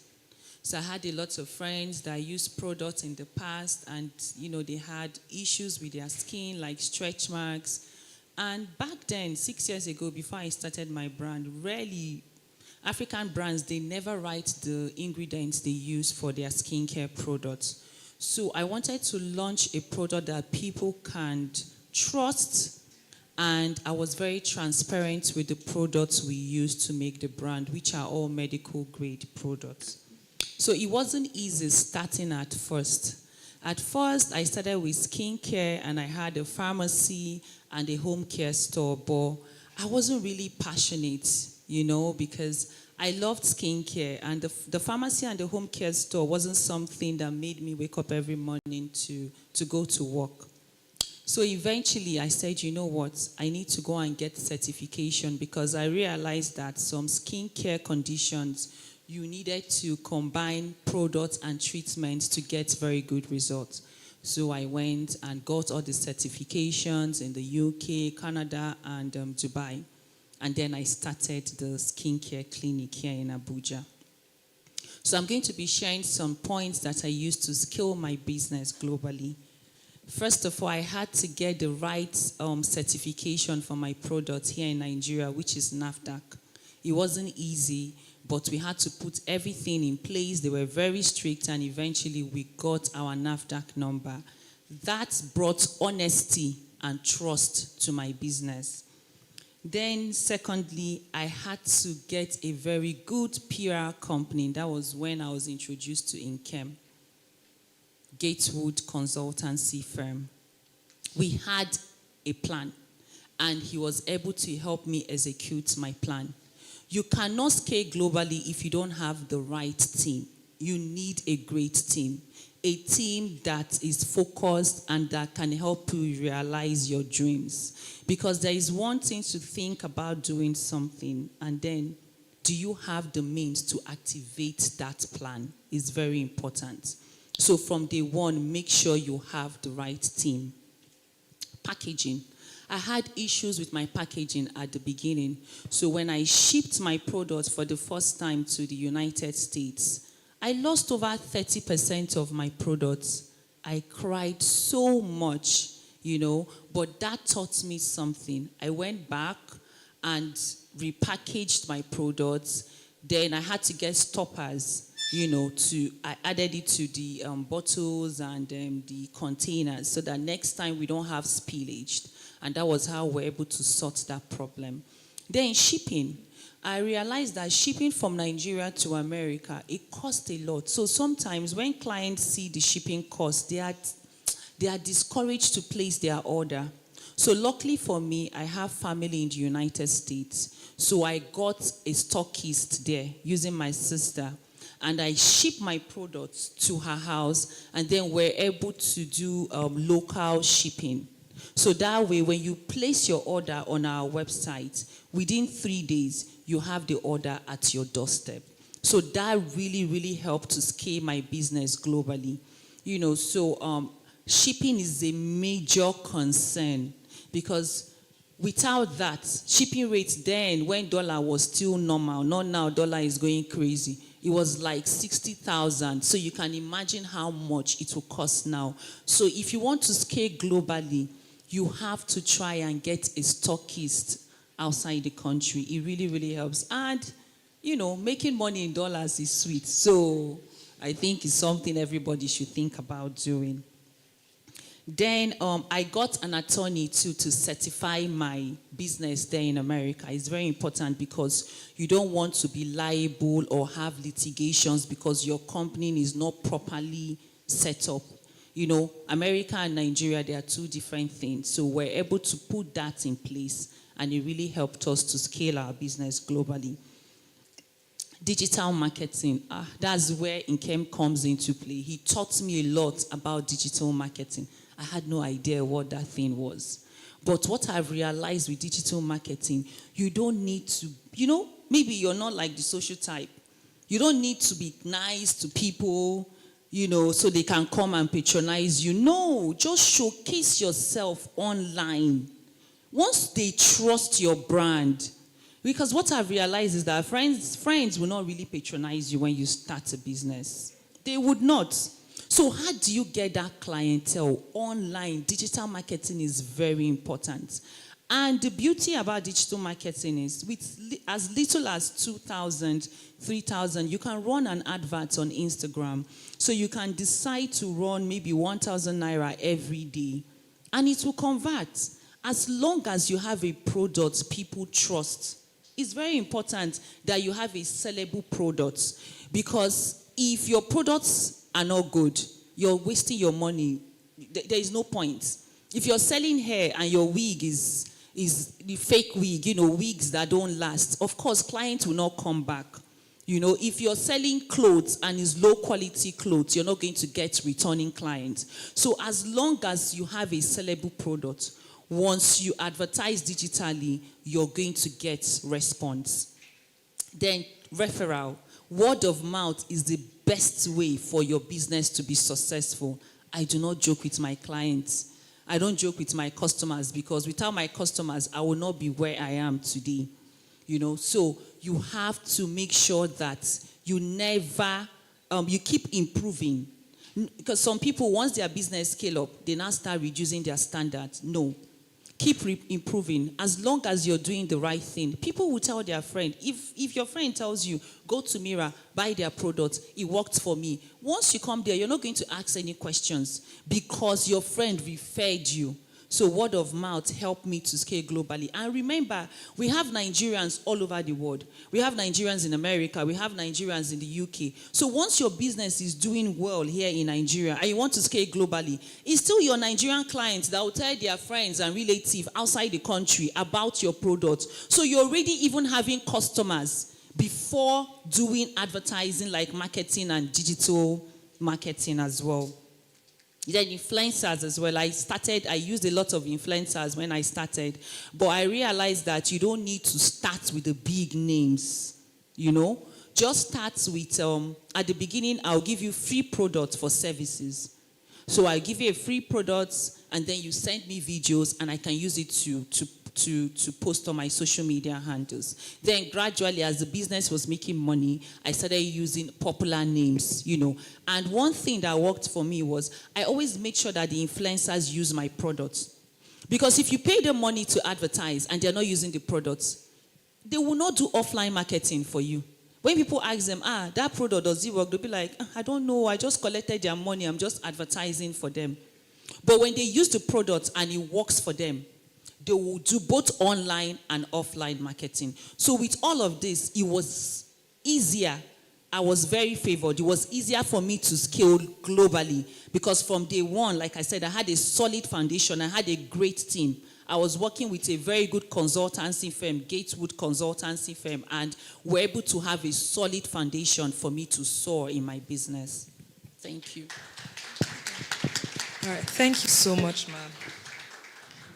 Okay, Mrs. Daniela, a lot has been said already about how to scale businesses internationally, but from a communications point of view, what are the key considerations for SMEs when they're adapting their marketing? Because you spoke a lot about marketing, and I think we would all agree that the way that we market here in Nigeria, a lot of times you see people dancing on Instagram, or you see people doing all of these things, and it works because we like to be entertained. But then how can we as business owners be mindful of our potential international customers and adapt our marketing strategies to each area or each country or continent? Thank you. And good afternoon, everybody. Thank you to Gatewood for this unique vision, and my husband, NKEM UKWA. Thank you for birthing this. I know it wasn't easy for you, but we're here. Congratulations. I'm so proud of you. So I wanted to, in terms of marketing, as a professional, I like to say that first things first, as business owners, marketing is not social media marketing. Marketing is not dancing online.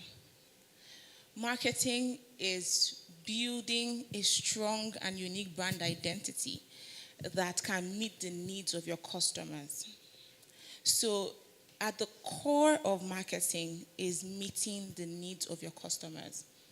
And like one of the speakers said, that, the difference between traditional and digital marketing, I want to emphasize that when looking at your global marketing strategy, you must incorporate the two.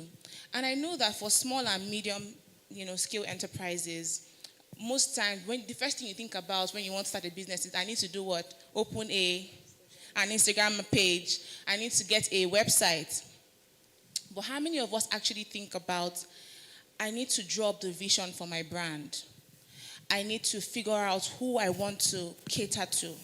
Who is my target audience? Where can I find them? There are certain metrics we use to do a proper audience research. And I think that most times you start by, I'm going to start posting twice a day. But who are you posting for? Who are you trying to meet? Who are you trying to reach? Well, number one, how do they think? What's their psychographic makeup?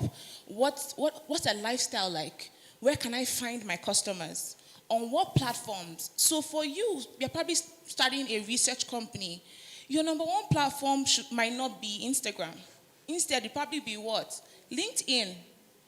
Because you understand that my target audience can be found here. Oh, what's their buyer behavior? What's their buying path? How long do they spend on social media before making a decision? So I want to just help us, realize that marketing has more to do with data than feelings. And as a business owner, go for data. Go for research. Don't just start because you can start. I'll give you an example. There's this company called the Irish Mist Liquor Company. It's an American brand. And they wanted to penetrate the German market, right? And different markets have different nuances. Like Dr. Onyi said, in the US, there are strict legal conditions for business operations. And this company got to Germany, and guess what mist means in German? Manure. And they're a liquor company, so like your whiskey and all of that. And imagine you trying to sell to people and they're interpreting your brand as Irish manure. So there are different nuances for different. So you look at brands like FMCGs in Nigeria, maybe just give me one name, maybe like Maggi. Why do they have a Hausa ad? Why do they have an Igbo ad? Why do they have a Yoruba ad? This is positioning for different markets. Now, if they're, if the biggest marketing companies in the world, one of them, P&G, even Coca-Cola, why is Coca-Cola was not founded by a Nigerian, but why do you have broken English ads by Coca-Cola? Because they understand that at the core of marketing success is the customer. How can I reach them? What do they want to know? How can I serve them better? And I want to encourage us as business owners, go for data and go for help. I remember Dr. Lee saying something about reaching out to professionals. Most times people say, I know how to do my social media by myself. But have you thought about how to position your brand? I was working for a global healthcare organization. And at the time, before I started working with them, they were an impact organization. And so the business was birthed from impact. And I realized that whilst they are an impact organization, they birthed a business, a clinic, where people would go pay for care, you have malaria, get treated. But they were positioning it as an impact organization. And the first thing I said to them, the reason why you are not converting and the reason why you are not growing and reaching the people that you need to reach, because globally, everybody knows you, but locally, you are positioning as impact, but you want to make money. So for instance, like the lady that spoke about plant business, you're passionate about plants, but you're in business to make money. So how can you position your business as the solution to people's problems, number one?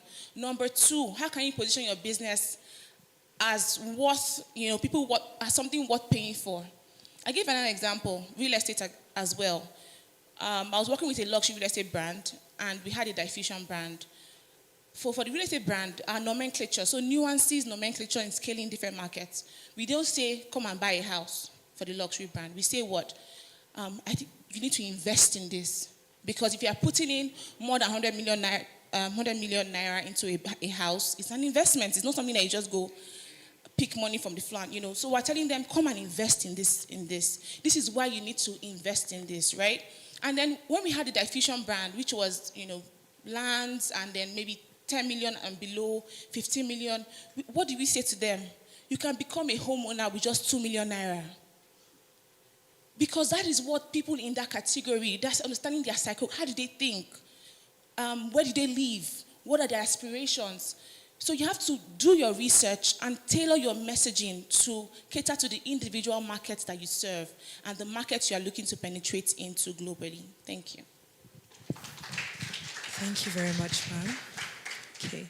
In line with this question, Mr. Ikenna, she spoke about different types of marketing for different countries or different, groups of people.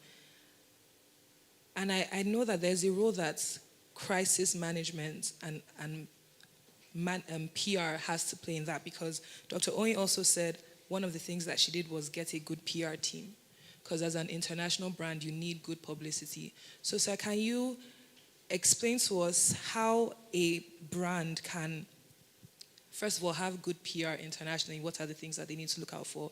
And has there ever been a time when you could share an experience where a brand needed crisis management for, let's say, an advertisement going wrong, or like she was talking about mist being dirt? If something like that happened, how can a brand mitigate their image in their customers' eyes?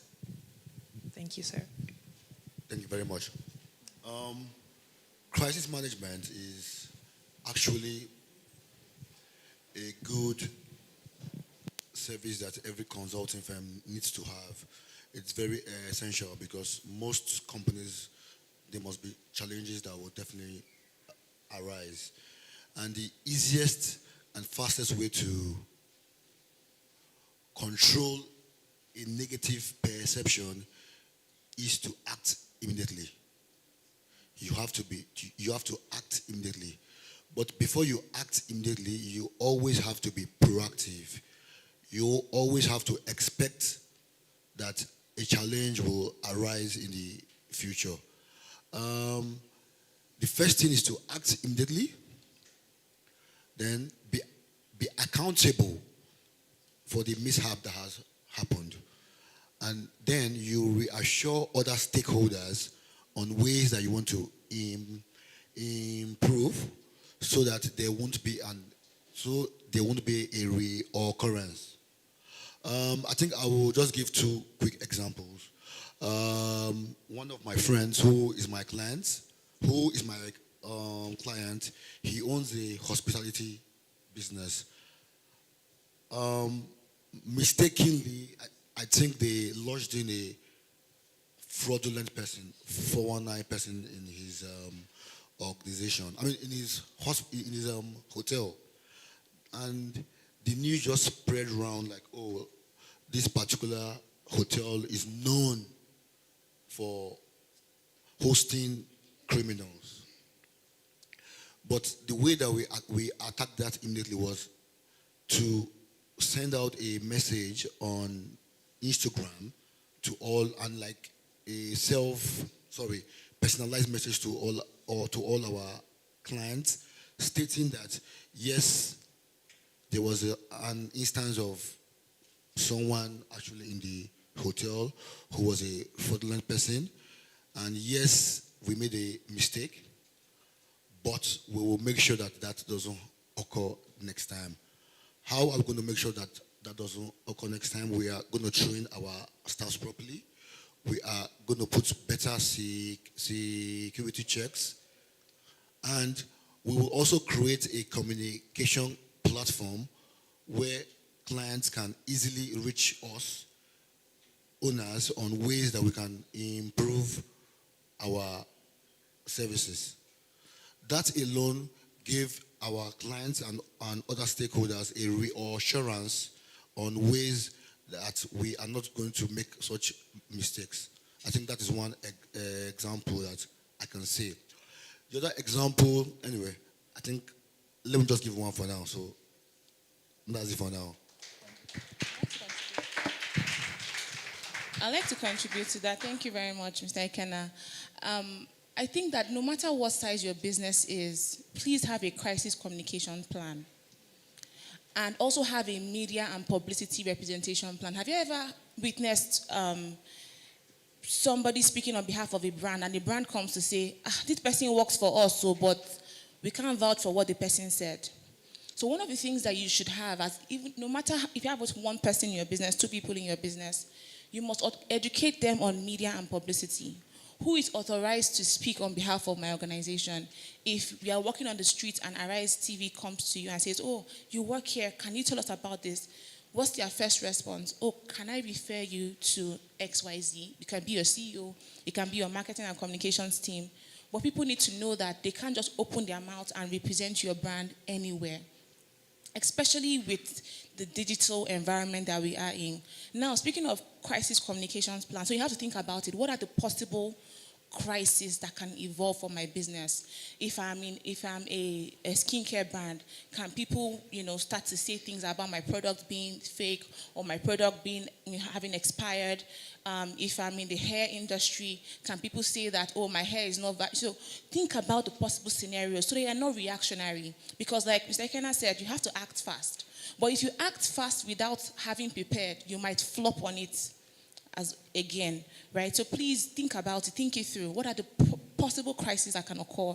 Create a plan. How do we communicate? What are the words that we use? Have a consultant that can help you proofread.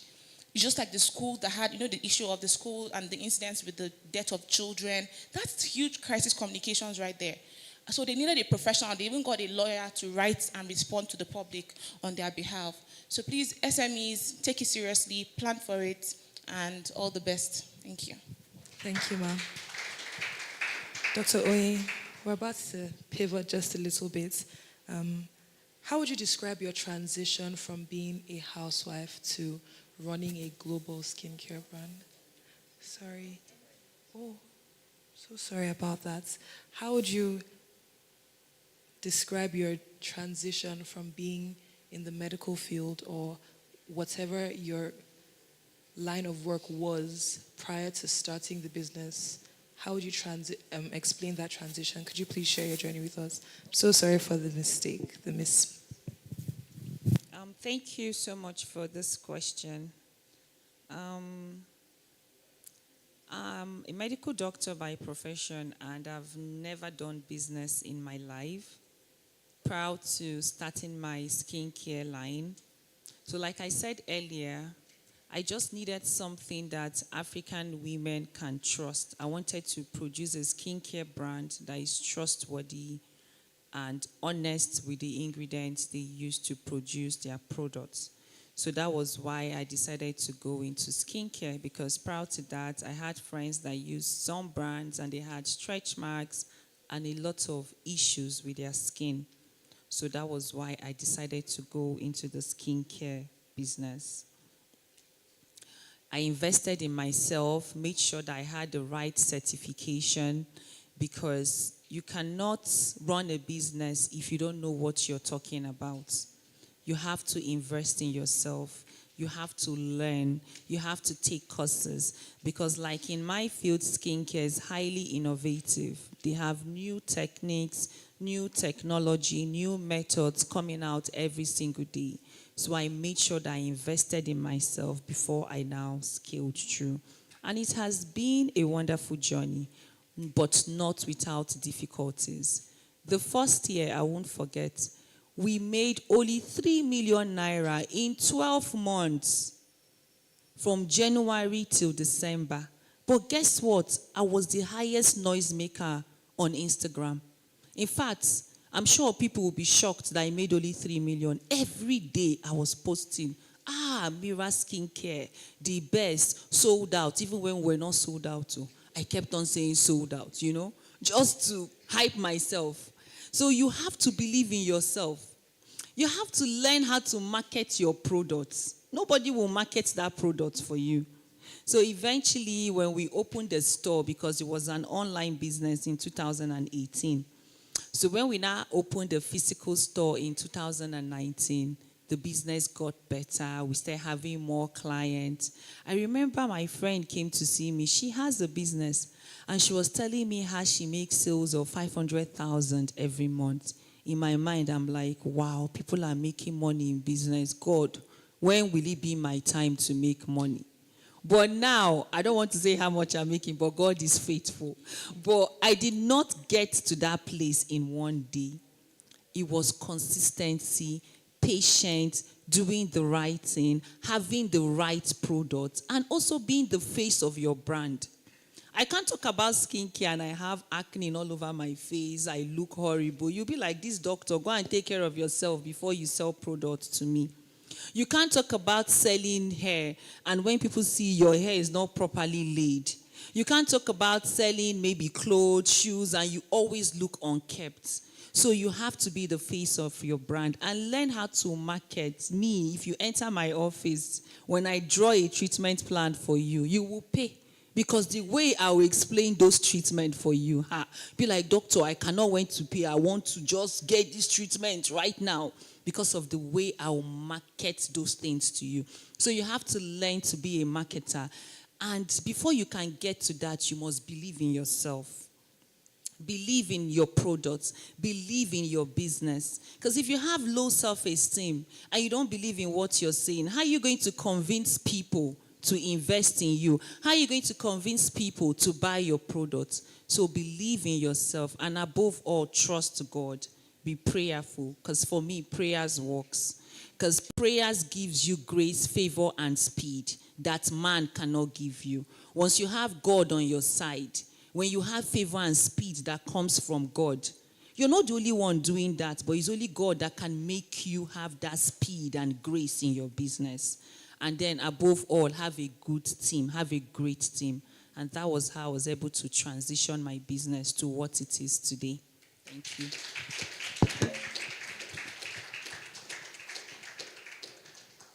Thank you so much, ma'am. Okay, so last set of questions. Mrs. Daniela, what role does cultural intelligence, first of all, could you please explain what cultural intelligence is to us briefly, and what role does it play in global marketing? So how can, it's similar to the question that was asked earlier, but how can SMEs ensure that their cultural marketing works for their global markets? Okay, thank you. I think I touched on that with the Irish mist analogy. I know we're talking global, but I know that there are many businesses here and business owners here who haven't even established themselves locally. And it's important that, of course, you take baby steps before giant steps. So I would say let's talk about cultural intelligence in even expanding your business locally. I'll give an example, a global example again, and it has to do with Starbucks. I'm sure many of you know Starbucks, right? Started from the US and has expanded into Europe, and then they were going into China. And of course, they're coming with coffee, premium coffee to China, but they had to understand that, look, the Chinese market, what's their coffee habits? How can we get them to patronize us? And they realized that the Chinese people are very big on local production. And so how they position themselves? Now they have over 600 branches in China alone. They position themselves by doing what? Partnering with local distributors. They want to patronize themselves. They want to keep everything locked in. So how about we say this coffee is grown in China by the Chinese farmers, right? And that helped them. So for you in Nigeria, how can you position yourself? For example, you're a fashion business and you want to cater to northern women. And maybe you make beautiful clothing, maybe like flowy dresses like what I'm wearing. But you want to really reach these people. How can you be culturally intelligent? The first thing you're going to do is to make sure that your model is wearing what? A head wrap. Because the people you are trying to reach, this is what they associate with. Right? You also have to be mindful and do your research a lot about, I gave you three categories, right? Psychographic, demographic, and of course, like their, buyer path. So number one, what's their lifestyle? Do your research. And please, when you're doing your research, I know that many of us might not have the budget to hire a marketing team. If you can hire one, please outsource. But if you cannot hire one, do your research. Find out, let's take, for instance, the plant business again, because I like the question that she asked earlier. There are some plants in some environments that people see as taboos. Are you guys aware of that? Like, there are some products in the environment people say, I can't have this in my house, it brings bad luck. And now you want to penetrate into another market and you've not done your research. So cultural intelligence is very, very important. But the overarching principle I would say is, what is your brand strategy? If you know that your brand can cater to a specific market, don't even bother trying to penetrate in the first place. If you know that you're not positioned to reach those people, so for instance, there are some markets that don't like organic skincare products. There are some markets that are very big on aesthetic medicine. How can I, transition my skin fast? There's no point trying to take your organic product to a market that is heavy on surgeries and things like that. So do your research, understand how the people think. How can you do that? Social listening. Go on blogs, go on platforms, look at comments, look at your competitors. What are people saying about them? Who are the people that patronize your competitors? What do they say that they like about this? Look for people who have gone through crisis management. Find out what caused their problems and try not to repeat it. So culture differs for different people, but make sure that you are doing your research to understand their cultural nuances and then position your business for that. Thank you so much, ma'am. My next question is for you, Dr. Owen. How do you stay ahead of global trends or even local trends and consumer preferences in such a competitive industry? Yes, you are in a league of your own, but for the customer, there are many options. So how do you stay ahead of those trends, and what advice would you give SMEs looking to be innovative and stay competitive? Thank you. Thank you for this question. Like I said earlier, how I stay ahead is by innovating myself. So I take courses. I never get tired of studying and learning. I learn new things every day. I think for the past 3 years, I've been going for aesthetic courses back to back. Something I know, I still go back. I take an advanced course in it because every course you do, you learn something better. And the global market, if you're not well informed, it's difficult for you to penetrate. I'm going to give an example with the cultural preferences they've been talking about. For me, when I started, my target audience was Nigeria, but when I wanted to scale up to the United States, we had to change the way we're advertising. So for them over there, they like to see a lot of before and afters. As opposed to here, you can just use a beautiful girl applying the cream on her face, and Nigerians will buy because they see a pretty face. But outside the country, those things don't matter to them. They want to see results. So we had to change our marketing strategy when we wanted to penetrate the global audience. So we started doing more voice-over videos, showing testimonials before and after. And how I got that idea was when I traveled for summer. When my algorithm changed, I was seeing a lot of skincare adverts. And they were so aggressive with their before and afters. I'm proud to that. I was just doing all these posh videos, beautiful girl applying lotion on her skin. And that was where I bettered the idea of doing voiceovers and before and afters in my videos. And it started converting. But when we're doing the regular Nigerian ad, on the American audience, we had no conversion. So you really have to understand your target audience, like they say. And when I started, my target audience was mostly women between the ages 25 to 60. But now I've started incorporating men. But I made sure that my target audience, I had a solid grip on them before I expanded, So advertising to your target audience is extremely important because that worked for me. For the first 4 years, I was just targeting women. It was just last year that I started targeting men.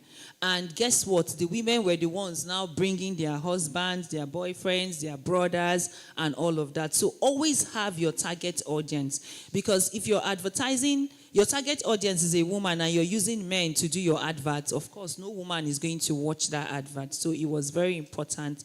It's very important that you understand your target audience. And then above all, believe in yourself.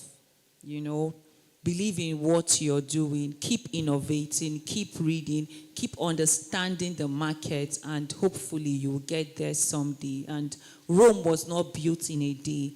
Business is not easy, but with consistency, be consistent, don't give up. Have a great team. If you cannot afford to hire a PR firm, there is a lot of resources online, YouTube, Instagram, Twitter. You have people that are teaching you every day how to scale up your business. And don't procrastinate. You cannot be a good businessman or woman if you're indecisive and you procrastinate a lot. When you need to do something, do it. And with that, hopefully, we'll grow one step at a time. Thank you. Thank you, ma'am. Sir, would you like to add anything to that? Would you like to add anything to what they've said so far from your own perspective? Please, Yes, if you one or have two questions, you could just put your hands up as well. So. Yes, I can add like one or two things that I can advise SMEs or even the younger people. Like she said, consistency is very key. You shouldn't be afraid to start small, but you should always dream big. And I always tell everybody, you are an average of the 5 people that you hang out with. So always try and hang out with hardworking people, smart people, ambitious people, prayerful people. It's very key, but you should always stay humble. Always be hungry to be better, hungry to be richer. And you should always pray. And finally, always dress properly, dress well. People will respect you the way you actually dress and the way you carry yourself. Thank you. Thank you very much, sir. Okay, so now we're taking questions from the audience. All right.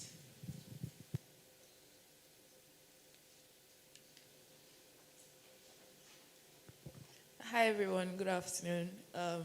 My name is Omozeli. I'm an event planner. So when it comes to marketing, we hear a lot about how you can market a product, but people don't really push in on how you market a service. And I think that's like something we don't really hear a lot of, because with products, it's tangible. You can see it, you can touch it. But when it comes to a service, we don't really get that information on how you can sell your service that people want to buy into it. They want you to be the one to offer them that service. So I don't know if you could give us a little bit of insight into how we can properly sell services. Yeah, thank you. Thank you. So I think it's the same, but I think the problem again that we have is that we are not thinking strategy, we are thinking action. And that's why people, when you want to start maybe an event planning company, you are checking Instagram pages of other businesses that are probably selling products and not really looking internally, right? One of the major tools in marketing is channel management, picking your channels. And in picking your channels, it comes again from research. So for instance, if I'm going to set up an event planning company, I think the first thing I'm going to ask myself is, who are the people that need my services? What kind of events am I into? Am I into weddings, birthdays, corporate events? Now, for example, if you are into birthdays, you are targeting individuals. If you are heavy on corporate events, you are targeting who? Businesses, right? If you are into, what other kind of events can people possibly be into? Weddings, exactly. You're targeting people who are probably, searching online for a proposal videos and things like that. Now, what's my strategy? I want people to know that I deliver the best events. Hands down, there's ease, there's accountability. I'm not going to run away with their money. How can I position myself? How do you talk about your work? For events, a lot of videos, right? You're probably not going to be doing product details. These are the services we offer. No, you go for an event, you record yourself in doing what you're doing. Get your customers to talk about how easy it was to work with you. Get your customers to, you're dealing with people now, actual people that will patronize you. They want to know, how can you give me ease? If you went over and beyond for your customer, how do you show that? If you are an event planner that, goes beyond the scope. So for instance, the event is a wedding and you are filming yourself and taking pictures of you helping the bride with her lace, helping her, coordinate different things. People know that I can rely on you. That's your unique value proposition. So you have to find out, okay, what am I trying to sell? And where can these people be found? Another thing I'll say is, please, business owners, don't limit yourself to social media. I don't want you to think about marketing as social media and posting. That's not marketing. Marketing is going to where your customers are and serving them.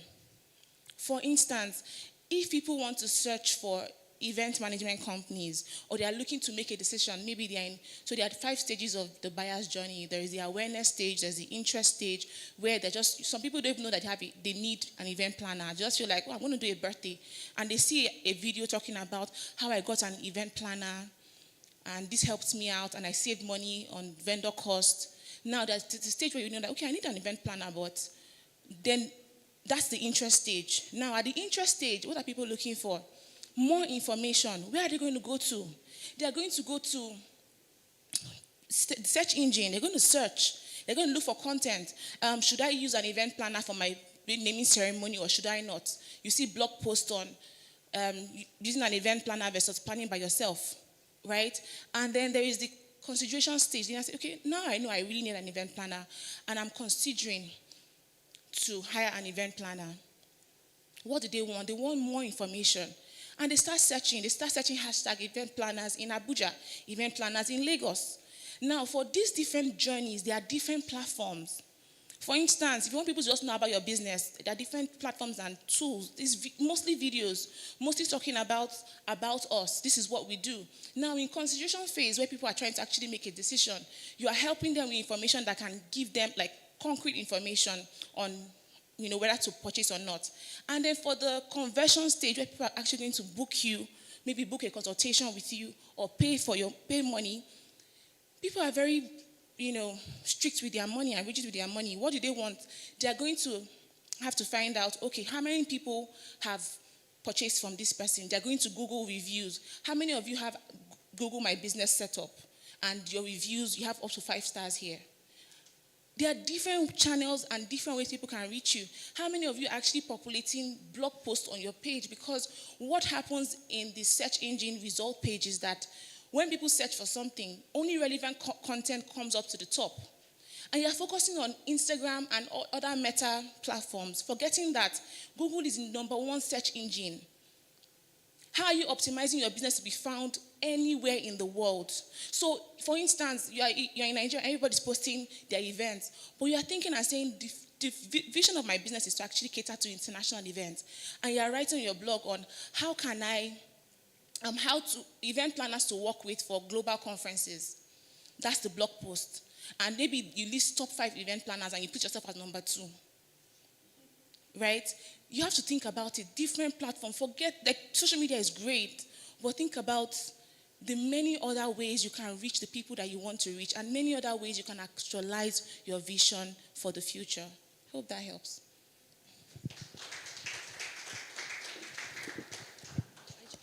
I want to add something just to reemphasize what she said, because I have a clinic and I run services in that clinic.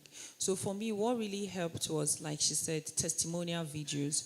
When we started posting videos of clients actually giving us their testimonies, how they came to the clinic, they had acne and they did acne treatment and their skin got better, people began to trust us more. And then secondly, I film myself doing procedures and I talk about the procedures I'm doing.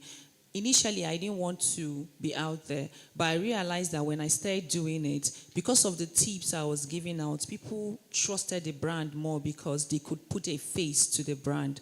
So for your events, like, running an event company, event planning company, you can do videos like she mentioned of yourself helping the bride, setting up things, and you talk about your business, people want to know that you understand what you're saying, because the terminology you're going to use to explain event planning business, I will not be able to use those words. And the terminology I'm going to use to explain medical treatment, you cannot explain it even if you have an idea of what I'm saying. So when people know you understand what you're talking about, they tend to trust you more. So you can video yourself doing all of that. It helps to build trust amongst your clients and audience.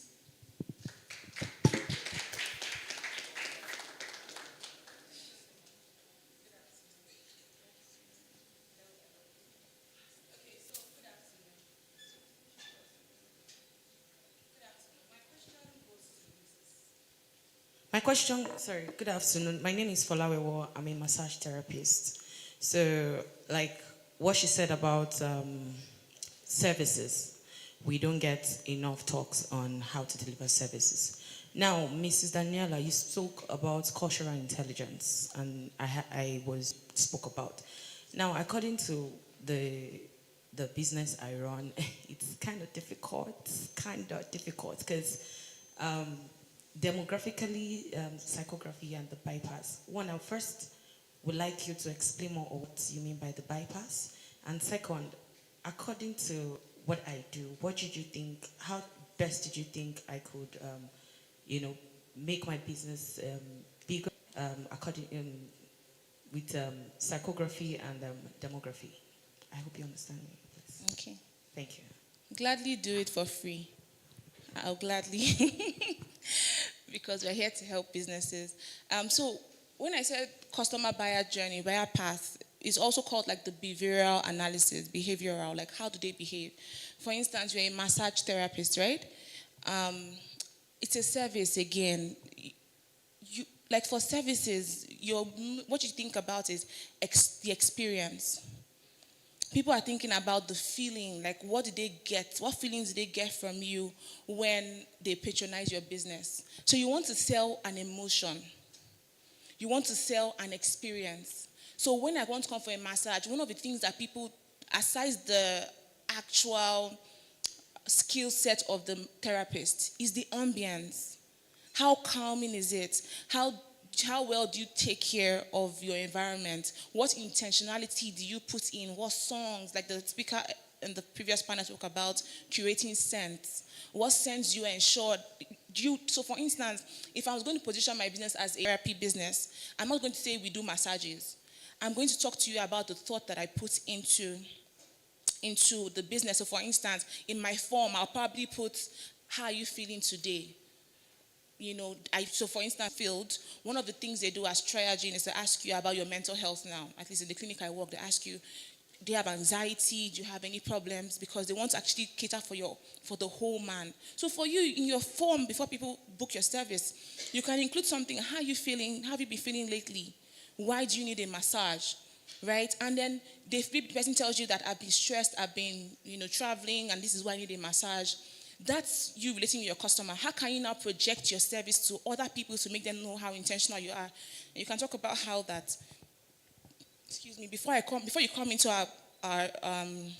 our space, we want to make sure that you leave a total man, well rejuvenated. And so we use lavender for people who have lacked sleep. We use lemongrass scents for people who are. So think about the experience you want people to feel, and then create and educate people on why you do what you do.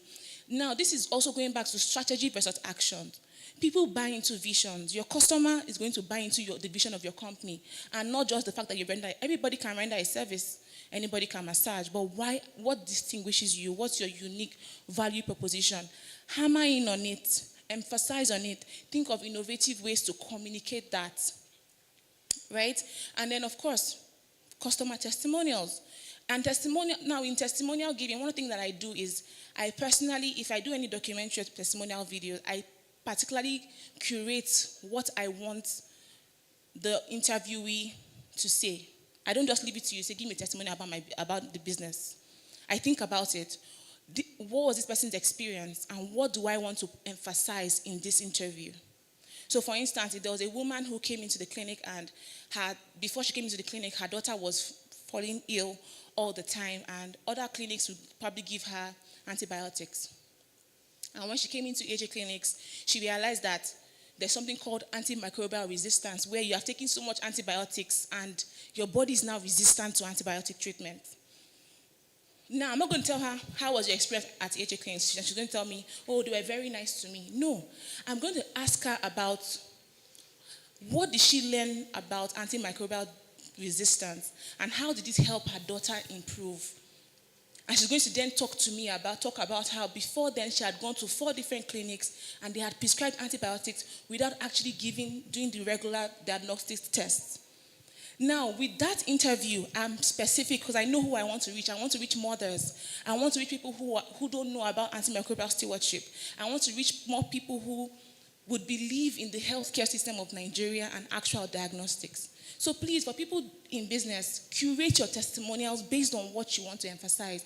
Don't leave it to chance. Don't just tell me something about my business. Find out what exactly you want to promote that is unique to that user or that customer, and then push that in your marketing. Thank you. I have a question, and he also has a question. Okay. I have a question for you. I'm in the beauty industry. I'm a hairstylist, and I'm a one-man business at the moment. Mr. NKEM spoke about different types of businesses, and one-man businesses was one of them. And right now, I'm the only one who does things in my business, and I find that sometimes there's the need or